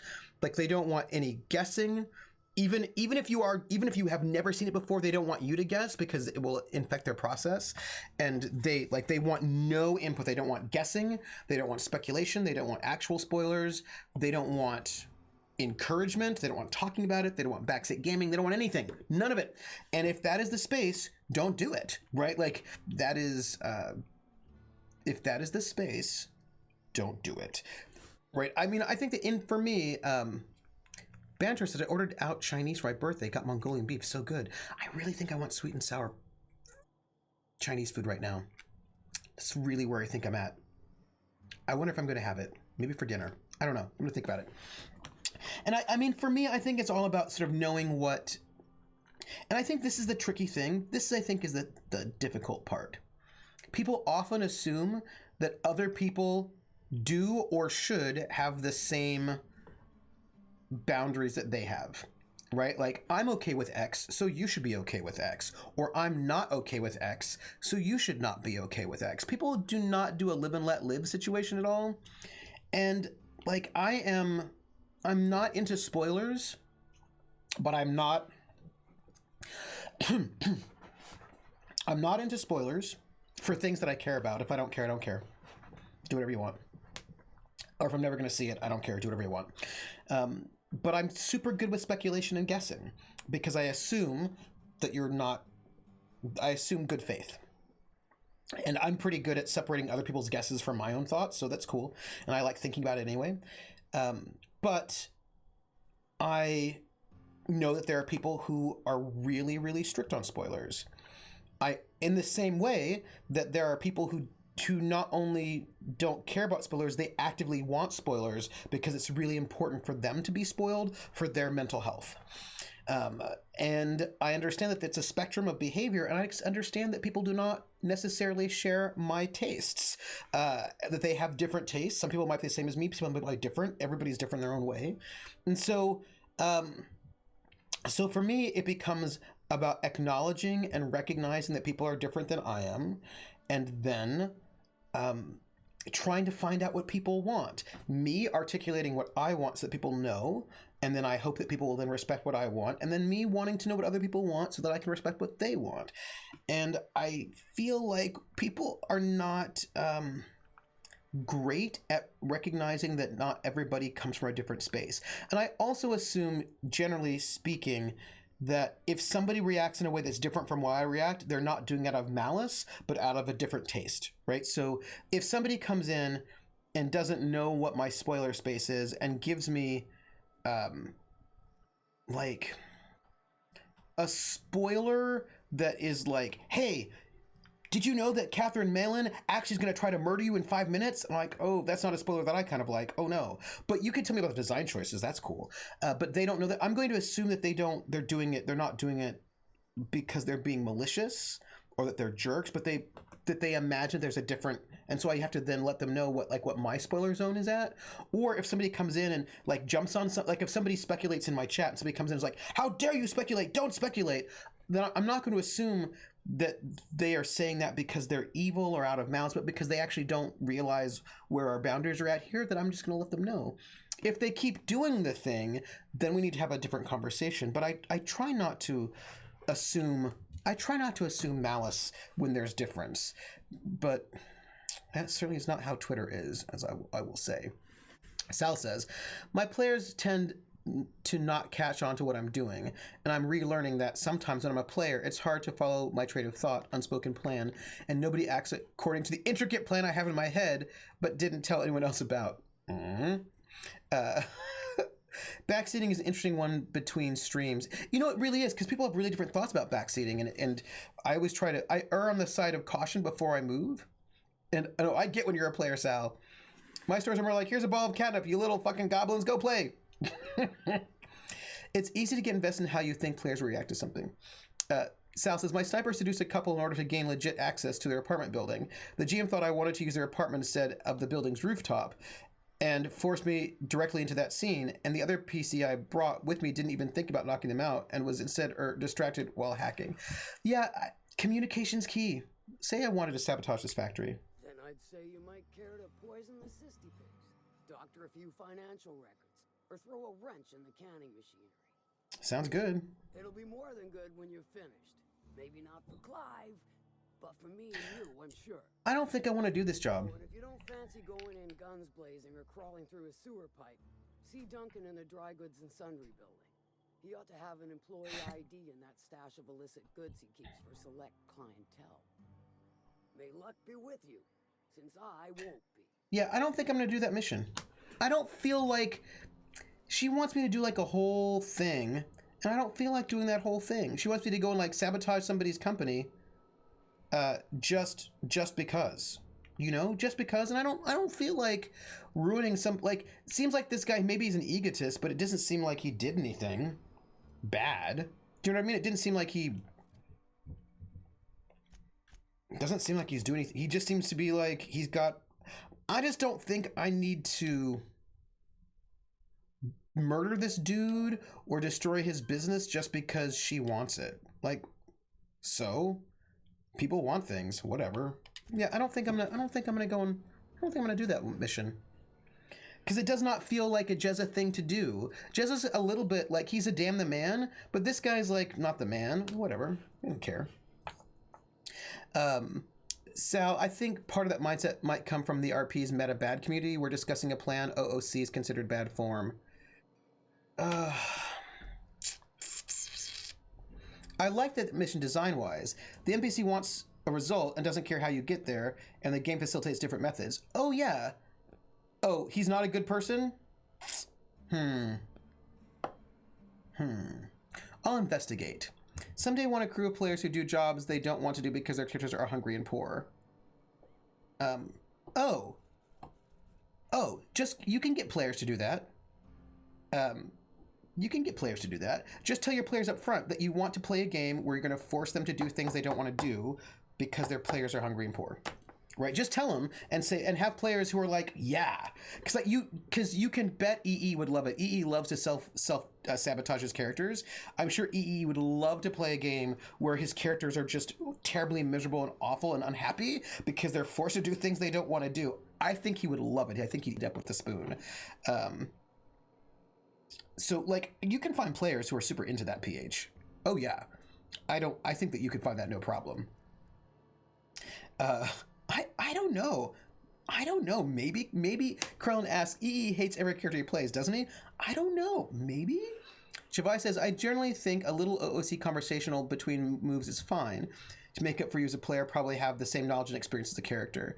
Yeah, I have like different thoughts about meta-ness than some people do. Like, again, if there's a spectrum, right? If where we fall on what meta is a spectrum, I tend to fall on the less meta than more meta. I don't tend to like metagaming, but my sense of what maybe metagaming is not the same of what other people's sense of metagaming is. There are people who don't want, like, who are like, no, nothing out of character ever. But that's not my take on it. So like, I tend to be a little, again, not on that end. Have you met anyone in this game that are good people? No, all of them are not good people. Well, that's also true. Almost as much as he loves himself. I gave my players a channel on my Discord that I don't have access just so they can plan OOC. It's so essential. Interesting. I have thoughts on this. Like I have a line where I think this is metagaming and it's not good, but my line is not as far to the anti-metagaming side as a lot of people is. So it's right. It's interesting that also, can I hack this? E hates, there's a reason I usually run Code of Honor on my Shadowrunners. My sci-fi game is centered a bit around down on their luck and broke. And I mean, the hungry and poor thing is the epitome of the cyberpunk genre. Yep. When a character chooses to go hungry because it's the right thing to do, love. But PH, you might have to think about getting players who then learn to just do things they don't want to do, and it doesn't actually, that they would never say no. They're like, if this game is about doing things we don't want to do because we're hungry and poor, then we're just going to do them. And then they wouldn't say no. They'll be like, you want us to murder that homeless person? Okay, don't want to do it, but I'm going to do it because I'm hungry and poor. So like, I think you run the risk of players buying into the concept and then just doing all sorts of horrible things because that's the concept. The concept is that they're going to be doing things they don't want to do. And so then they'll just lean into it and then just do all the worst things. And then you probably wouldn't get what you want, right? Because if the players buy in, then they'll buy in, right? They'll buy in and then they will do all the horrible things. And then they won't say no. So that's so, it's important to think, like, what is the player buy-in here? Rissa says, that's an interesting idea, Tomica. I have trouble getting my Cthulhu players to communicate between sessions on a Obsidian portal. I wonder if Discord would work for that. It's an interesting thought. Well, the thing is that often we're not in a space where it makes sense for us to communicate in between sessions. That's the tricky thing, Rissa. If our characters are in the middle of a scene when we break, then we can't really communicate OOC. We can't really communicate in character. The only two people in this game that are good people are Providing and her girlfriend. That's my whole. I want them to agonize over those choices. So then what you're gonna have to do is find players who want to be conflicted. That's the thing, right? Sal, is your character okay with this murder? The GM asked. What murder? That's an anti-combatment, and not only that, he initiated hostilities. Yeah, so that's the thing. You have to go and also, can I hack this computer? Like with her right in front of it? Can I do that? Let's do it.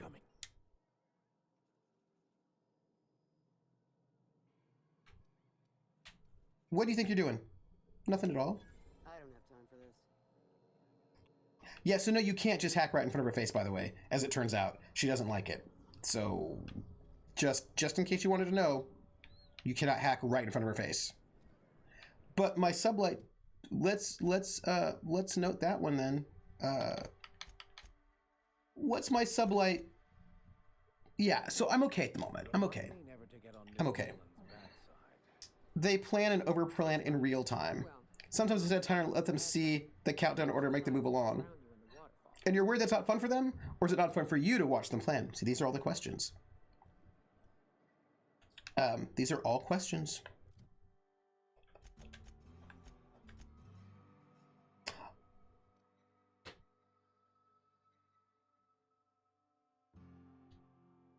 Hey, J-Rab. I think if you wanted us to plan out of character, if you wanted us to plan in character but not during session, so that's the thing, because some of it is about planning in character, and I think, okay, so here's what I will say about that Cthulhu game. The reason why it's what's difficult is that our characters have different ideas about what to do, and have different personalities about the matter. And I think the feeling is that it's hard to do at OOC because in character there's RP that goes into that, and people's in character stuff, like, you kind of have to feel out how it's going to go. So I think that if you wanted us to plan not during the session, then what we would need is for the session to end in a place where we're all in character around a table talking, and then we would probably need probably Discord would be easier because it's a little bit more real time than that. I think probably slightly easier, but basically we would need to be able to basically RP when be able to RP not during the session is I think what would have to happen. But we also only play once a month, so that's a little bit difficult. And we also play for like 6 hours. So like the once a month and 6 hours makes it feel like we have time to have these conversations at the session. And because we play only once a month, that means there's the urgency is not there to sort of necessarily do it outside of character. But I think that if we were all in a talking space when we left the game, and there were something like a Discord, it might help. And also, if you said, I want you to RP outside of session, right? Like, we're going to set up a session space for you all to RP so that you continue the game. And of course, it's tricky because also people... yeah, and we've had times where we're all trapped. I think one of the problems is that also our characters do a lot of roles against each other. Tommy doesn't tend to, but there's a lot of, I want to roll psychology against this person. I want to, like, a lot of our planning has a lot of, we have a lot of questions we want to ask the GM, right? There's a lot of like I need to see if they're lying. Let me roll psychology. I need to see if, let me ask the GM what I know about this. So there's like a lot of interfacing with the GM we tend to need. So it's kind of hard to have those conversations without the GM present, right? To sort of adjudicate our roles that we're doing with each other, and then also so that we can ask questions. I think that's a little bit tricky because it's an investigative game. So like I think some games are a little bit more difficult to do that out of character planning than others. So I think, for example, Dungeons and Dragons is much easier to do out of character planning than an investigative game, I think. I'm thinking about this right now. Well, on longer campaigns, I always feel like 10 minutes of OOC conversation would make up for the fact that somebody's watching me and I have no privacy. Whoa, I always feel that somebody's watching me. Tell me, is it just a dream? Thank you for the follow, Panjan Drum. How are you? How are you doing? Welcome into the Foxhole. Yeah, no, it's like really, it's really tricky about what it is to get what you want, right? So in longer campaigns, I always feel like 10 minutes of OOC conversation would make up for the fact that PCs are more capable than players. Yes. So like a player playing a Sherlock character might take a few minutes to work things out OOC, but it represents the training of the character. Yes. And 2 or 3 players discussing to do something in a fight would represent something the PCs had likely trained in downtime.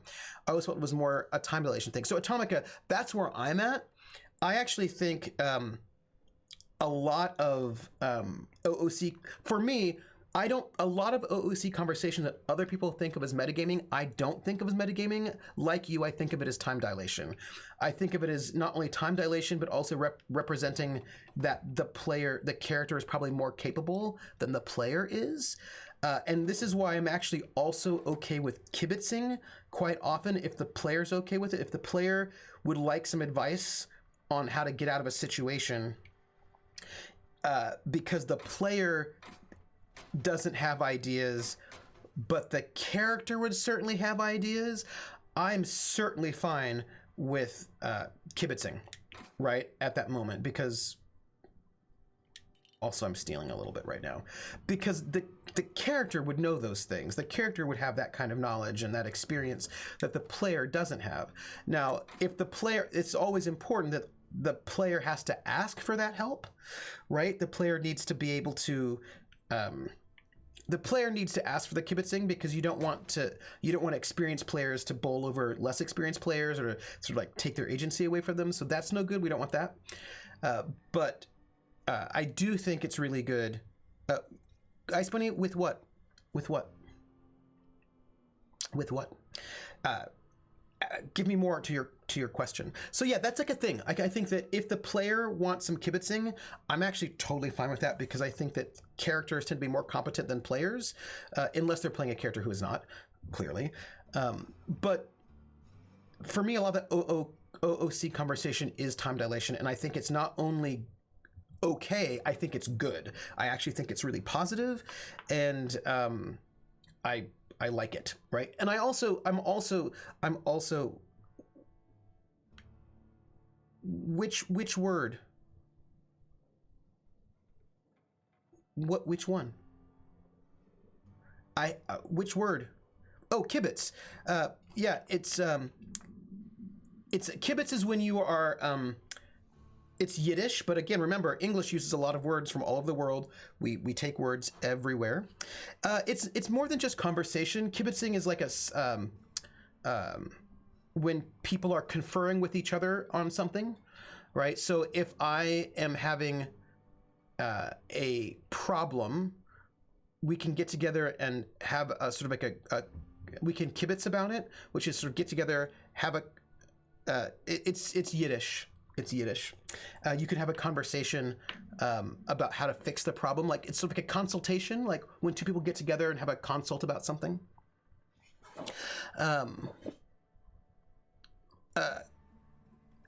Oh, see, you just want us to do journaling. You just want us to do journaling, Rissa. But that's tricky, because not all characters would journal, and not all of us. Like, for example, we've just had. Yeah, so little time where it makes sense in character. Some people do it. In longer camp, yeah. Mm-hmm. Scabby next. You're starting to describe a session. We just need in-character real-time communication with all the players and the GM. Well, sometimes.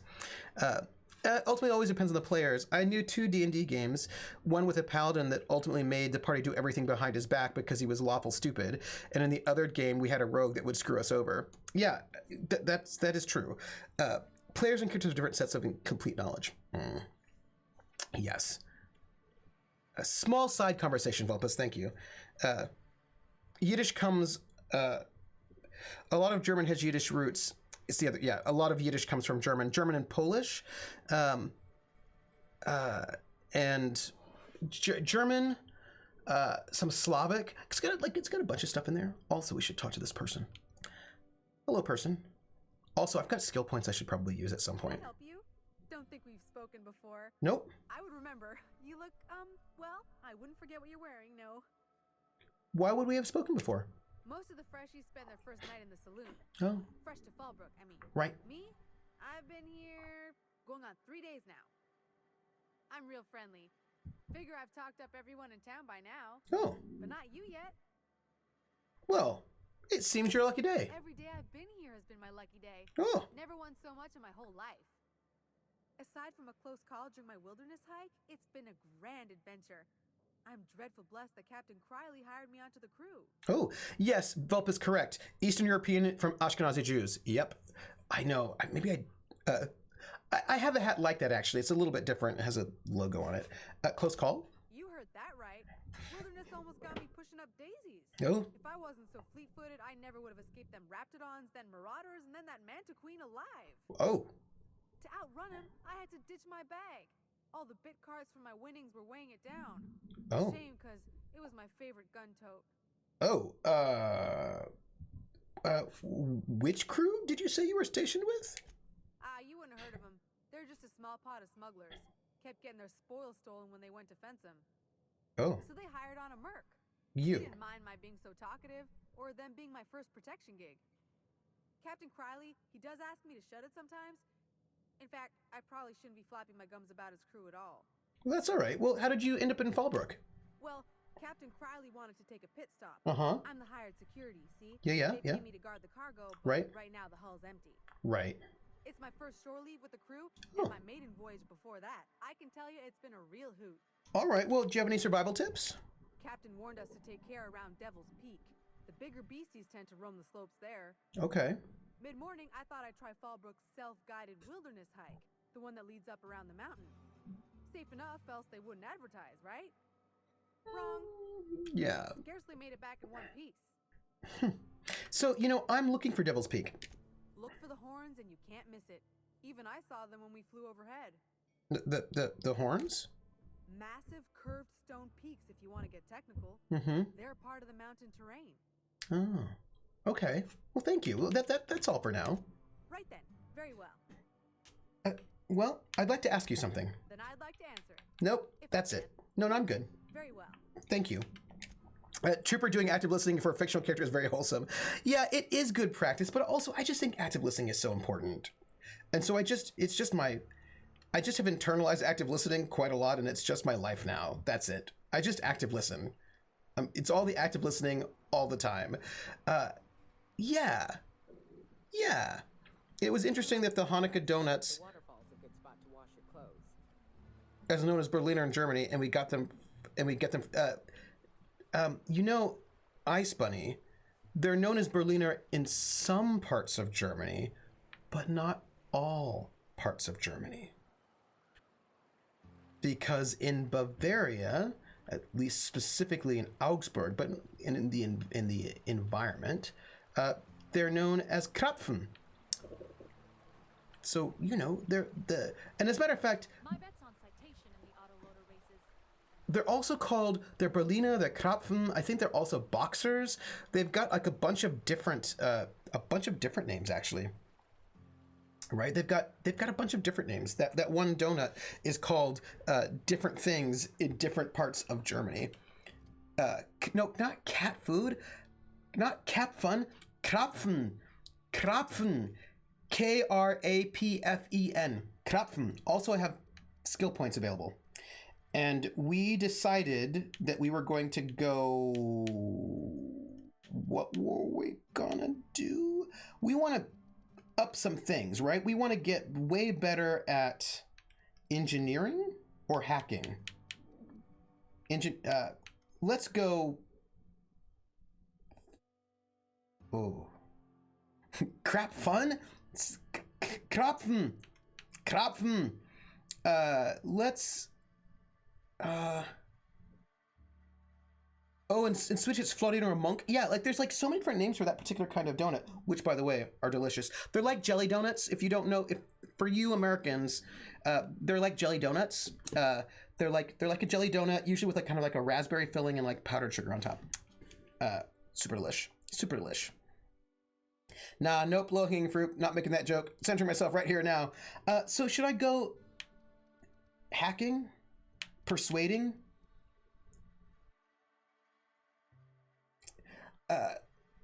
Krapfen is for Carnival. Well, you know, actually, in Augsburg, you can just buy Krapfen all the time. You can just go to the bakery and get Krapfen. It's anytime you want it. It's always there. What do you mean for you Americans? Are you talking down to us? No, I'm just saying that you, like, unless you were in the army and stationed in Germany, you probably were not in Germany, and you may not know what a Krapfen is. Because Europe is really far away. I'm going to, you know what? I'm just going to go full on persuasion. That's it. We're doing it. Full on persuasion. And, no, back. And then we're going to apply. Accept. We're just doing it. We're going to go persuado on this. That's all I'm saying. What's in here? I think for, wait. Oh no. The thing about the I heard Hanukkah donuts, and that's all I need to know. Hey, Origami Shuriken. The thing is, people like to make fun of him for saying that he's a donut, but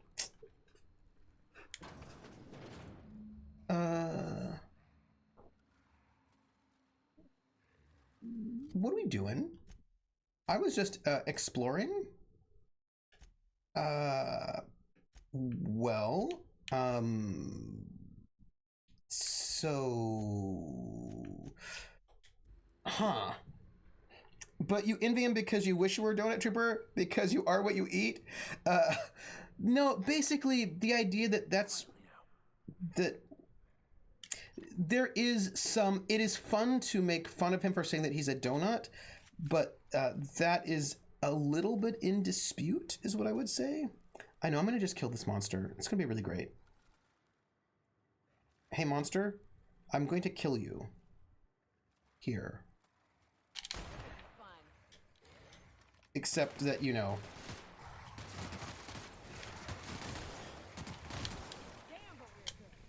Yeah, we all right, okay. Great.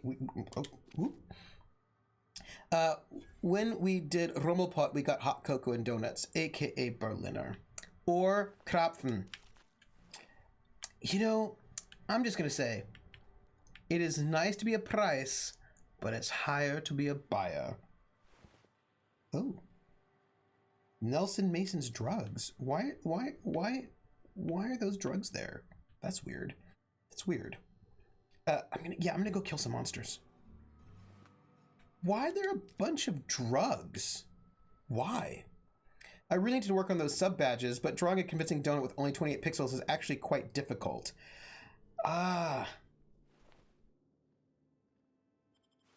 Yeah, because those badges are... I think the badges are real, like, I think it's hard. I think doing a good sub badge donut is hard. And I have only the most respect for you because your emotes are so good. And, you know, I appreciate you. I find it entertaining that he said it. No, but there's also debate about whether or not he actually, whether or not you would actually translate Ich bin ein Berliner as I'm a donut. There is some debate. Like it is not, there is debate about whether or not that is the best way to translate that phrase. But it's a funnier story, so people translate it that way. But, you know. There's debate on it. After playing this game as a pistol slinger, it's so weird to see someone hit the button and suddenly rifle. Yeah, no, I'm a pistol slinger as well, but I also have rifles. But you know, oh, Nelson wants his drugs back. Oh, well. Also, a lot of people seem dead, right? I mean, there's a lot of death in this space. Anyway. Worrisome? No. Come to think of it, seeing anyone play a game with a rifle is drawing me because I still really use rifles in video games. I think that I would say I am very often a pistol and sniper rifle type of person. And I don't mean that, like, I just, you know, I like pistols and sniper rifles. Is what I'm saying. And also, I always play these games with a rifle. What you eat, you are ready happened. Troopers, sweets and donut topping. You would not get a Krapfen in Schleswig-Holstein, or they would give you a Quarkbulle and they're not Krapfen. I tend to overuse knives in stealthing games like this. Ooh, I love a good stealth kill. I love a good stealth kill. I do. But they don't really stealth kill the way I want them to. I think we're through, right? Except that there's this thing here. No, I think we're good. I think we're good. Really? Yeah, I think we're good. Melee weapons. Shotguns. Shotgun. Everyone's got one. I've gone through all the single-player Modern Warfare games where it's possible with a pistol. Oh, hey, who are you? What are you all doing? Hello. What's going on? Hey, what are you doing? What are you doing? No, I'm not pulling a gun on you. I just... Can I help you? No. I think we've... No way. Yeah. I for certain remember you. Yep. Screw you, giant beast. I'm the biggest and the strongest. Last game I had fun stealthing was in Skyrim. I do love a good... what was the last game? What was I stealthing all over the place in? Last of Us. And also Horizon Zero Dawn. Though I guess I've been leaning on the assault rifle class a lot in Warzone. Is that... Also, I feel like we missed something. I feel like there's a... Can we just walk this way? Can we talk this way?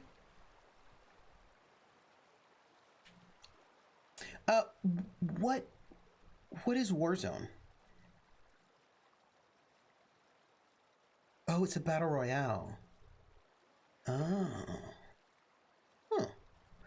Like Fortnite and the whatnots, yes? And the who's it's?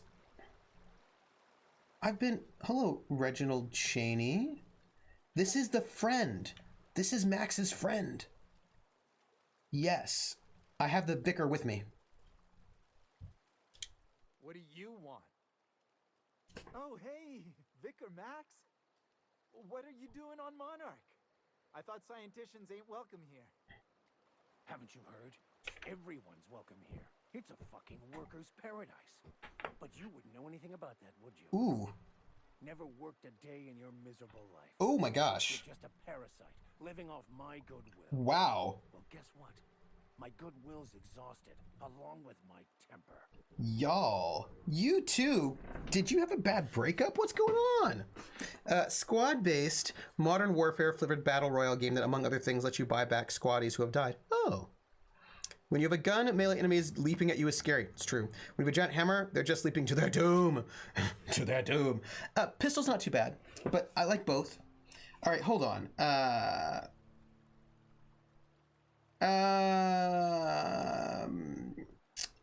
This guy doesn't look like much of a scholar, Max. Care to explain? This is the guy who told me about the book while we were in prison. I lied about finding a scholar. But I don't care about any of that anymore. I just want to inflict massive amounts of pain on this guy. Whoa. Whoa. I'm not a big battle royale person, you know? It's interesting. I just started playing World of Warcraft again. I mean, I stopped. The last time I played was like 2008. I started playing World of Warcraft when it came out, and I played for like 4 years, something like that. And then I stopped when Wrath of the Lich King came out, right around then. And like I maxed out my character at a 70 level character, lots of purples. But then I just stopped playing, and I picked it up again. But here's the thing.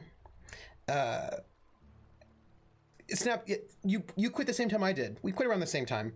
And what I will say is this. Do you know what I just don't do in World of Warcraft? I don't play PvP. I just don't do it. I might maybe, yeah, I don't. I was always on PvE servers where there just isn't PvP at all. So I just like you could turn it on if you wanted, but I never made tunes on PvP servers, and I played on PvE servers, mostly RP PvE servers, and I just didn't attack other players. I just wasn't into it. You're like, Vulpus, 4 years clean. 4 years clean. I have other things to do besides play World of Warcraft, that is clear. But I'm going to say maybe he didn't know the book was in French. Oh, he knew. Didn't you? Didn't you? You need to Okay, I admit it. I was tired of your high and mighty speechifying all the time. It was just a joke, I swear. I didn't mean nothing by it. Jer, I was in it for the RP and the perps as well. I've dealt with this swine before. I know how he thinks. Now, where were we? Oh, that's right. I was about to beat you. Severely. Wait! I know who can translate the book for you. It's too late for that. I threw away my life chasing fairy tales. Will punishing you fix any of that? Of course not. But by law, it will make me feel a whole lot better. Yeah. Well, wait, it's not too late. Maybe the answer you've been looking for is in that book. Okay. Talk, Reggie. It was stolen from some sort of expert on philosophism. Weird hermit lady on Scylla. My father used to deliver supplies to the mining outpost there. Let's see what we got. PH, I thought it was a fad. Same thing with me and Magic the Gathering. Same thing. PvG just seems kind of anti-fun to me in MMOs, and I said as a person that plays control decks and TCGs. Yeah. Vulpus says, I found myself the last 6 months logging in to move stuff around in the mailboxes. Just tired of the grind. Yeah. Yeah. Scabbyneck says, the raiding guild I was in was number 2 in the world for progression at one point for a brief bit. That was the part of WoW I was interested in. So, see, here's my problem, Scabbyneck. And this was the problem that I had. So my problem was I liked raiding, and I was very good at raiding, right? Like because I did my research. I was like, okay, let me go and do my research and figure out how the best way to play my class. And I would play I was very competent at my job of being a raider. So I could raid in like serious raiding guilds. But I did not appreciate, but I didn't want to, you don't want to pick up group raid, because then you have tanks that don't know how to tank. You've got like healers that can't heal. You've got DPS that's pulling aggro and they shouldn't be. Do you know what I mean? Like, it's always DPS pulling aggro, the tank, whatever. Anyway, pickup groups was never fun, so that was never great because people were not able to do their jobs, and so then the raid would fail, and that wasn't fun. So what I wanted was to be in a hardcore raiding guild, because that was like the level of my play skill. But the problem is that all the hardcore raiding guilds wanted to raid every single day. If you were in that guild, you needed to be available for like 5 or 6 hours every day, and then more on Saturday and Sunday. And here's the thing. I was writing my dissertation in grad school, and I had no time for that. And even today, I still do, I can't raid every day. I can play World of Warcraft like once a week, for a full-on let's go spend time raiding. I can do that once a week, but I am too busy in my life to do that every day. Maybe I could squeeze in a second raid, but what I wanted was a group where everybody was really dedicated and serious, but they would raid once a week. And that was not a thing I could find. So that was hunters that leave the beast mark on.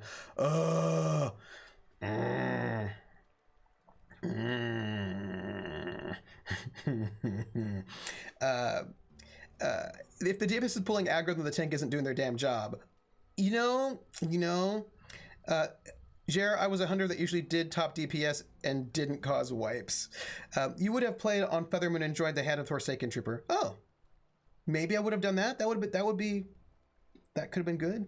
Which was at one point the largest raiding guild on the server, and was run by my brother and his roommates. Oh, that would have been fun, because the thing is, I will do my job, right? I was playing an assassination rogue, so I would damage over time. I would do the damage, but I wouldn't pull the aggro. I did my job. I was there. I should point out that I played Final Fantasy 14 instead. It's fair. Shares, I was more coming out myself at about 5-hour mark of a raid, but also I was just in a pickup group, and the hunter's pet was just it was a problem.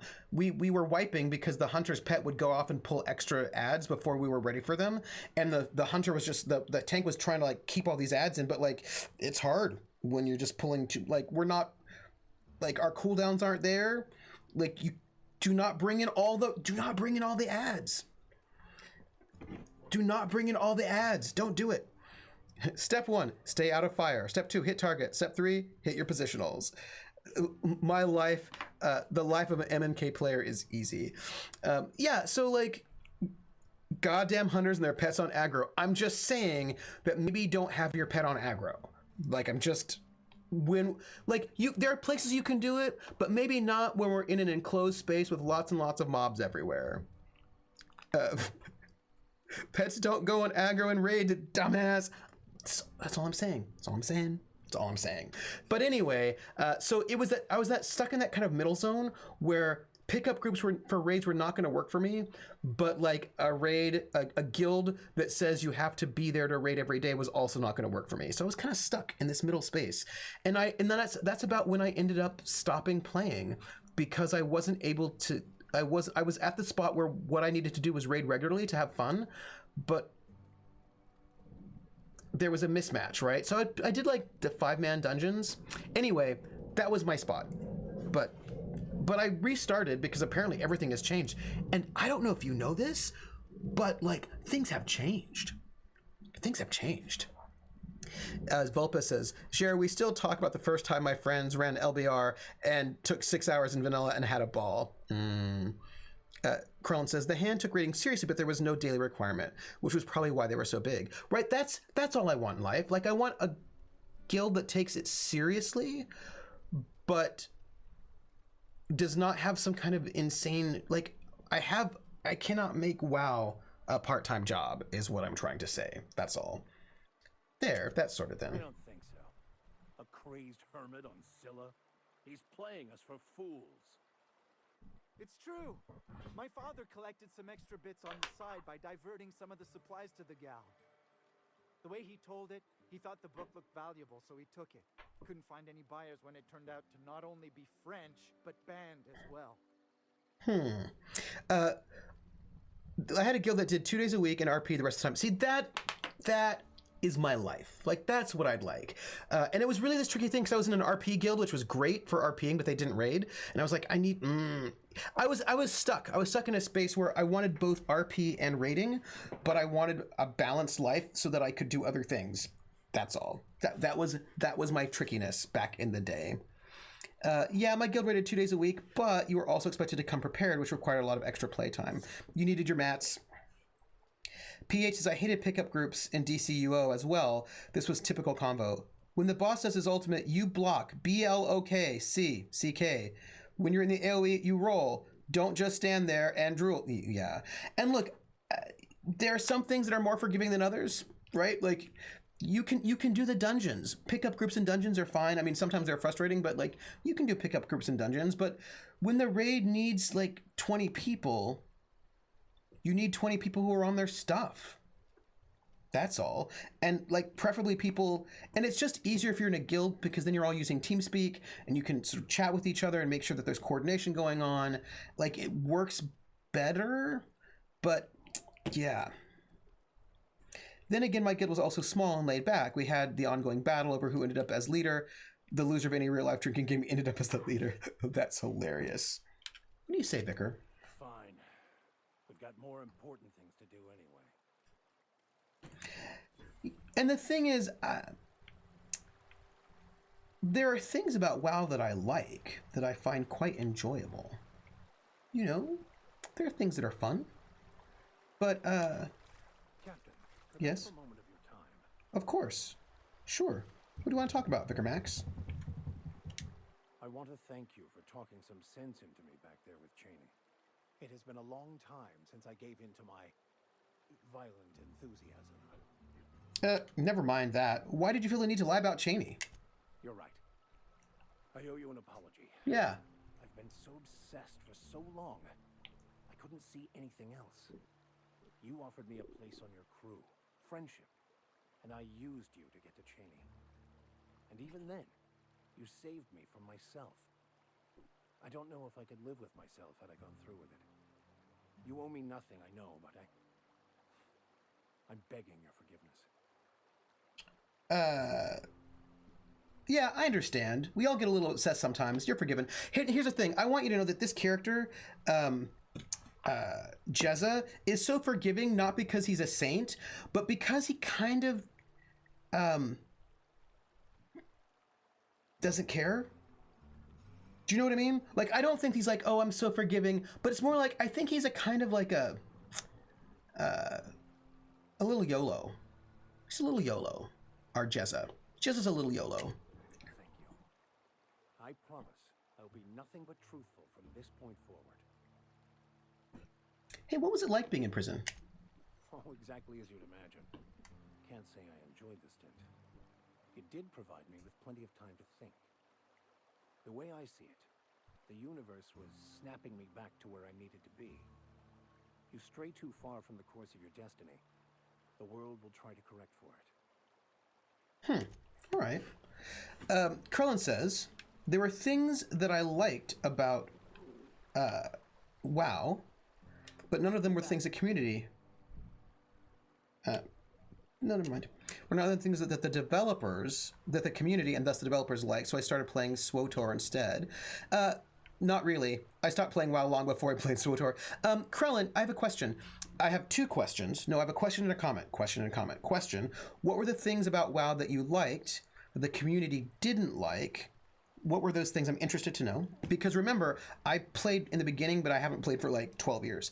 And then comment, I would have liked to have played SWTOR, but it was not Mac compatible. They said it was going to be, but then it wasn't, so then I didn't get to play it.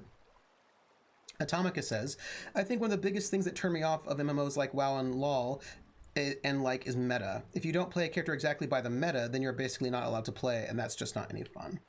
Oh, Atomica, I would do what I wanted to do anyway. I was playing a subtlety rogue, and people were like, subtlety rogues aren't the way to go. And I was like, you know what? I'm gonna be, because I can be stubborn in my own way. Anytime somebody says X thing is bad and won't be good, then I try to find a way to make it good. And I played my subtlety rogue pretty well, by the way. I had my subtlety rogue and I was competent and I was good in raids, even though that wasn't like the build. But I did have to work harder to make my subtlety rogue work as well as the other rogues, but I didn't care because it was a challenge. I really like the challenge of I like the challenge of playing a build that people say is not optimal and making it work. I really like that. So that's what I did. I did that. Jer says you should get back into SWTOR. Atomica says, I like playing D&D, and someone saying you can only play a rogue if you have these exact stacks and only as a thief, and you have to do these exact attacks at this exact pattern, or you can't play D&D is such a turnoff for me. Yeah, see, I don't like that either, and so I just won't. Like, I will just get stubborn. If you tell me, yeah, I'm just gonna say, like, I will, that's what I will do. I will be stubborn and like be like, you think I can't be a gnome barbarian? I'm gonna be a gnome barbarian. I'm gonna do it, and I'm gonna make it work. I kind of like the hotbar combat, but I like soloing too much. In reality, this is why I played City of Heroes and said, interesting. I spent a lot of time soloing. I solo a lot in World of Warcraft. I really sort of treated it like a solo game with a lot of RP, and then sometimes I started picking up dungeons and raiding on the side, but I still spend a lot of time soloing whenever I do an RPG. MMO, like a lot. Like it's the thing I did a lot. Yeah. In the first tier of 40-man raids, we had a ridiculously subtlety rogue who was a really memorable dude. If Fury was going too slow, he'd pull giants in MC. You'd know he was doing it because he'd start giggling into Ventrilo. Oh yeah, Trooper, says Krellin. You would have loved the hand. My brother was one of the main tanks, and he was a Fury warrior. That's awesome. Like, I like that. Do you know what I mean? Like, I like that, and that's the same thing about card games. Like Game of Thrones, Magic, etc., etc. If people say this is the only way to play, and I was like, I'm going to do something different. And I'm interested in trying to sort of see if I can put together a deck that might be not what everyone thinks is good, but still works. I like that. That's what I enjoy. I enjoy sort of trying to figure out something a little different. A little different. Jer says, I mained a Resto Shaman. I completely understand going against the grain. Yeah, because I want to see if I can do something. You know what I mean? If I could do something, that's interesting to me, rather than, you know what I don't do? I don't net deck. There are people who'll be like, oh, this is the deck that won Worlds. Let me just play that deck. But if it won Worlds, I'm not going to play the deck. Like, I want to make my own deck. That's what I want to do. Void Smoker says, I played 1,000 plus hours of Rift, but when they removed fall damage, I quit instantly. I loved exploring, and fall damage and being aware of your surroundings is a big part of for me. Raiders who just run between dungeons didn't want the inconvenience. Oh, Void Smoker, I totally get that. I totally get it. I realize that, like, there are these kind of weird little things that are part of a game that I like, and sometimes it's fall damage. Do you know what I mean? Like, and I know that shocks you. I know that shocks you, but sometimes I like it. Sometimes I like that. Back in the early days, says Vulpes, we had a horde warrior that wore paladin outfits as long as we were having fun. None of us cared. Right. And the thing is, I think, like, there's a goal, right? The goal is to beat the dungeon, let's say. And the thing is, I'm okay with beating the dungeon. If we beat the dungeon, I'm cool. Right? Like, people say, well, the best way to beat the dungeon, the fastest way to beat the dungeon, the most efficient way to beat the dungeon is for everyone to do these 5 things and that's it. But, like, I'm okay if we beat the dungeon and it's not the most efficient. Did we beat the dungeon? Then cool. Rock on. You know what I mean? Like, I'm happy as long as we beat our goal? Sure. Did we have fun? Yes. Then we don't, yeah, that's all. That's it. I used to play a youngling Azrael in LoL, and would single-handedly wipe games out, and my own teammates on a winning team would try and report me. Why? Why? Whatever. Barantor says, there are a lot of folks playing the EverQuest emulators doing solo play to challenge themselves or playing non-conventional class race combos in order to see if they can make it work. Yeah, see, that's interesting, right? That's interesting. Colonel's like, I was a disciplined priest. Good. Disciplined priest. Yeah. Trooper plays off-meta decks, and every club team I've ever been on for TCGs wants him in our games. I love off-meta decks. Scabby's like, net decks, no! Which, as a troll, was a lot better than people thought it was. No, I totally see that, Krellin. EverQuest suffers soloing, which WoW was much better for soloing, which is why I liked WoW, because it was Mac compatible and you could solo on it, and I enjoyed that. I also, thank you for the leaps. Trooper doesn't care if it takes an hour instead of 45 minutes to beat the dungeon. I don't. Like, I think it's actually cool. I really enjoy Trooper just wants the beating to last longer, prolong the fun. I actually really enjoy being surprised. Do you know what I mean? Like, I enjoy being surprised. That's what I like. I like being surprised, and I think it's really cool when somebody brings in, you know, this disciplined priest and, like, rocks it, and I'm like, yeah, that's fun. I also played a lot of off-meta support characters in LoL. Yeah. They would report me because Ezreal wasn't a youngling character. Whatever. I played off-meta somewhat when I played Warhammer 40k tournaments, which was fun. And the thing is, it's not... And, like, sometimes you come up with a deck that is also a deck that is in the meta, and that's cool, too. I don't know. I just want to be able to be surprised. That's all. I just want to be surprised sometimes. And you know what's not fun? I'm going to tell you what's not fun. Sal says, off-meta is fun, and it's a weird advantage when people don't know how to react to your off-meta plays decks. Yeah, I enjoy that. But for me, what's not fun is when I go to a tournament and I have 8 games that I'm playing in Swiss, and of those 8 games, 6 of them are the exact same deck. Really? Like, that's not fun for me. I'm like, oh, yep. It's another Targburn deck, the exact same one. Oh, there it is. Like, I don't think it's fun when, like, over 50% of the entire field is playing the exact same deck. Like, I don't like that. I want to be surprised. I would rather lose to some weirdo janky deck that I've never seen before than win against that meta deck that I've just seen 6 times in a row. That's my feeling. Because I want to play, you know, I want to play. No one thought I rocked it as a disciplined priest because you only count if you look good on a single chart. But I was like number 3 on healing and number 5 on damage. And you know what? Fuck you if that's not good enough. Hey, did we finish the dungeon? Then good. That's my feeling. You know what, Krellin? I'd be a subtlety rogue with your disciplined priest, and we'd have like a fury. Like I'm here for it. That's it. I'm here for it. I had a Farsight Tau army in 40k. Oh.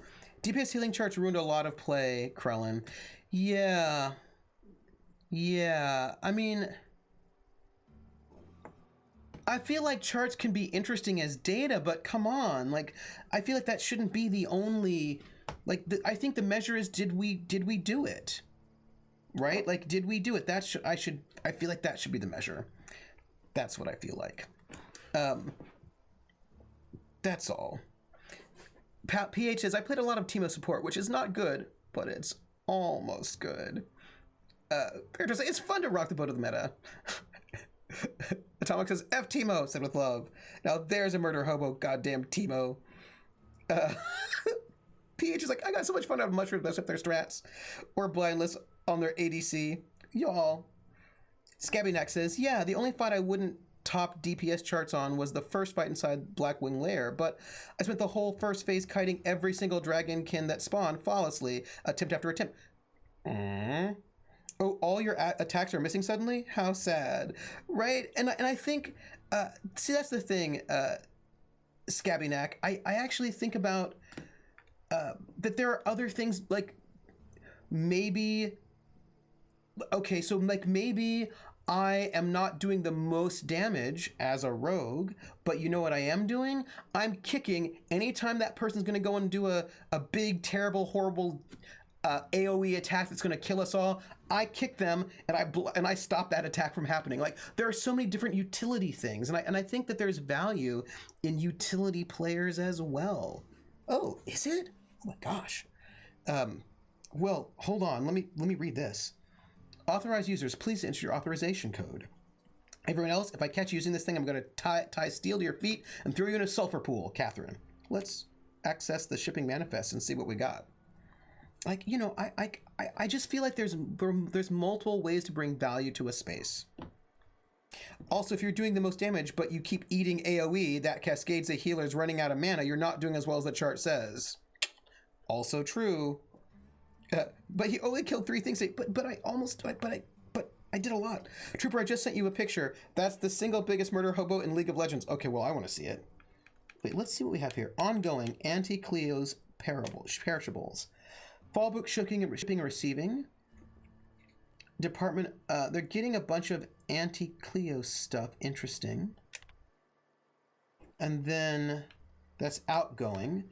Incoming Spacer's Choice. Incoming stuff from... Interesting. Purchase request. Request... I wonder what it is that... They're very unclear. Registered supplies. Purpleberry Punch. Chocolasteroids. Saltuna.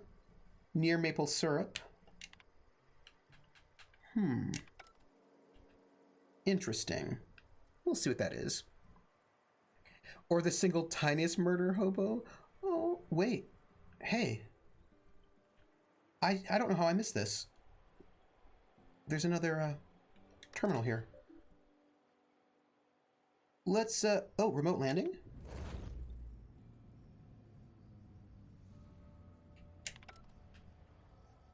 Hey, it's my ship. It's my ship, everybody. Nice. See, that's why discipline was great. OOM wasn't a thing. You're like, no, I have the mana. I have it. I have all of the mana. By the way, I just landed my ship here in Fallbrook.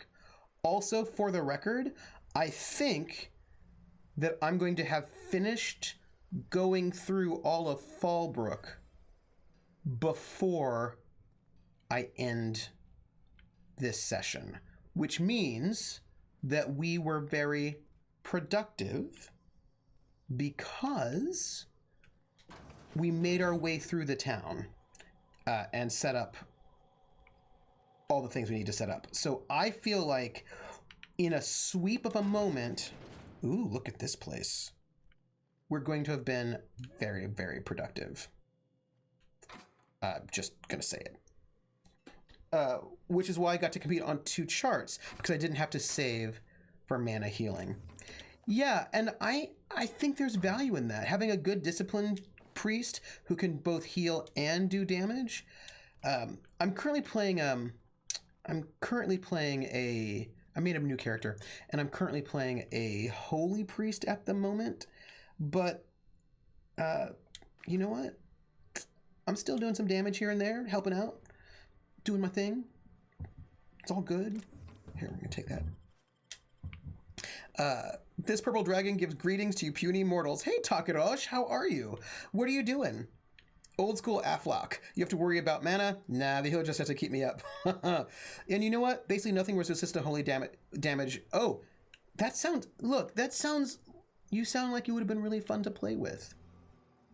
Also, I love their outfits. And fun to play with.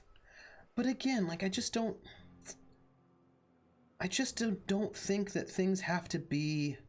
You'd think folks were pissing in the alleyways as bad as it stinks. Why are y'all so silly? So that puddle I stepped in? That wasn't beer. Nope. You all are hilarious. And you know what? Yeah, I'm just chilling. Constitution... Oh! Happy Constitution Day. Happy Constitution Day. By the way, there's one thing I've got to get before I leave, I think. This place, and then we're good. Duncan? Hungry? I'm famished myself. No rubbernecking. Make a buy or move on. Yeah, I need this ID. Not so fast. The biometric IDs are special goods. It's true. Only on offer to special clients. Yeah? Cotton? Yeah. But I think that Catherine Malin sent me for it makes me special enough. She needs it for a job? Yeah. Well, yeah. Didn't you say so? Yeah. Reckoned you asked her where to best procure one, and she obligingly pointed you my way. Mm-hmm. Give me a jiffy to break. I mean, calibrate the ID. This goes like that. Nope, not quite right. There usually are parades and events. Oh, yeah. That'll do it. Yeah. The CMP factory line worker sure is a beauty. Do you know what? Careful. I'm trusting you to guard this specialty good with your life. I mean it. Lose the ID and you don't get another. Also, you'll be off my list of unwholesome customers. Will that be all? Or No. do you require something to say, scratch your itch? I don't think so. I think I'm good. Do you have any, like, interesting things? Probably not, right? I mean, you just got a bunch of stuff that I probably am not going to buy because I'm hoarding things, and so, you know, it's fine. We're out of here. So I feel like you could do a parade and stay 6 feet apart. Hey, Cat. Knock, knock. Go away, White. That's not how the game works. I say, knock, knock, like I'm on the outside of a door. And you say... I swear to the architect, I will punch your lamps out. That's not how... Oh, having a rough day? That's not how that joke goes. I lost a shipment out for delivery. Barely made it out. Marauders got Keely. Ooh, Catherine's Oh. gonna flay the skin from your fingers. Oh, wow. I know. Can I help? I don't have time for this. Apparently I can't help. Well, so, yeah. Yeah, but it's hard to mask up and play instruments for the marching band. And if you did, it would probably sound a little weird. I'm not gonna lie. So here's the thing. We, by the way, went all the way through Fallbrook. We were very productive. Constitution September 17th, but it isn't a big holiday. Yeah, that's true. It isn't. I think that's interesting. So here's the thing. We were very productive. We went all the way through Fallbrook and got all of our quests and missions. And so I feel very productive, like we were really great. When indentured servants are freed, anarchy soon follows. I'm so not about that. I'm so not about that. Yeah. This game. These people. Oh. Wait a minute. You know what? I was thinking about other things, right? Like there are quests to do, but we're not going to do them now. Also, is this the group that I want with me on my quest taking? I don't even know. I'm not going to think about it. We're going to save, because you know what? I am going to get some Chinese food. Or if I can get Chinese food, I'm going to get Chinese food. So here, let's go here. Let's be here. Hey everybody. So this was my stream for today, and I wanted to thank you for being here, and it was really lovely. And it makes me happy. Ooh, and we should stretch. We should stretch our backs. So what's up? What is up? What is up? I have an RPG tomorrow. Tomorrow at 1 p.m. at Tales from the Grim, it is part 3, the final part of Caper's Offworld, Seraphim Station. I play Valiant, an Eaglon, so an eagle person, and I'm a peacock eagle person, and I ordered 2 bits of costuming for this character, and the costuming came in now for the very last episode. That's it. But the last episode has, so I'm going to be wearing really cool stuff for my costume for tomorrow. And let me see, what else do I want to tell you? I want to tell you, thank you, Jer. Thank you all for being here. That's awesome. You can catch me at Tales from the Grim on tomorrow, Sunday. And then after that, next week, what am I doing next week? Next week, Wednesday, Tuesday, I'm doing a game off stream that you cannot see, but I'll tell you about it later. And then I know Nightbot is taking the whole night off. That is ridiculous. I don't know why Nightbot is down. I don't know. I really have no idea why Nightbot is down. I think it's mysterious. And hey Nightbot, what's going on? Why are you being weird? What's happening? Nightbot, why is this your life? Hey Nightbot. Can I add quote? No, that's not it. I just logged into Nightbot even though I shouldn't have to, and to see if it does a thing. Nightbot? Nightbot is clearly on vacation right now, and I don't like it. So Tuesday I'm running a game. I'm running a game offline, but I'm running a Cthulhu Confidential, as a matter of fact, on Tuesday. And while you're like, why are you telling us that I'm running a game off stream that you cannot watch? Because what that means is if I'm running Cthulhu Confidential off stream, that means I'll be running it on stream at some point in time as well. And then I'm having a consult on Tuesday. So then Wednesday will be Overlight over on Little Red Dot's channel. That's Wednesday evening. Thursday is my double shot, A State of Affairs over on Table Story, where I play Lord Cuthbert Ashby, who's a little bit Oscar Wilde, a lot Lord Byron. And that's at 6, and then at 10 I'll be streaming Wandersong over on my channel. And then Friday will be double shot again, 1 p.m. Tales from the Grim, Aether's Walkway, which is an amazing cyberpunk game cipher run by White Rabbit Pick, Alice. And then Friday evening, City of Light and Shadows, groups all together. See how that goes. And oh yeah, Volpa's Overlight Tier Generator. Oh, it is. It's the Overlight Tier Generator. And yeah, that is truth. And then Saturday will be more Outer Worlds. So that is my week for next week, which is, pretty humane. Although I feel like I probably have something going on a Sunday, but I think I don't. We will see. But that's me. That's me. Take care of yourselves. We have socials, but you can't see what they are. But you can follow me. We have a Discord, which you can't see because life. But you can follow me on Twitter at Academic Foxhole. YouTube has the archive of our shows, and that's at Trooper SJP. And there's a Patreon, which is Academic Foxhole, and that's to go and support the RPG shows. So I can go and pay the cast, and that's... And yes, every time Grim asks what people think of Alice, all I hear of is a "Who the fuck is Alice" song. Me too. Every single time. Every single time that song goes through my head, every single time. I just want you to know it.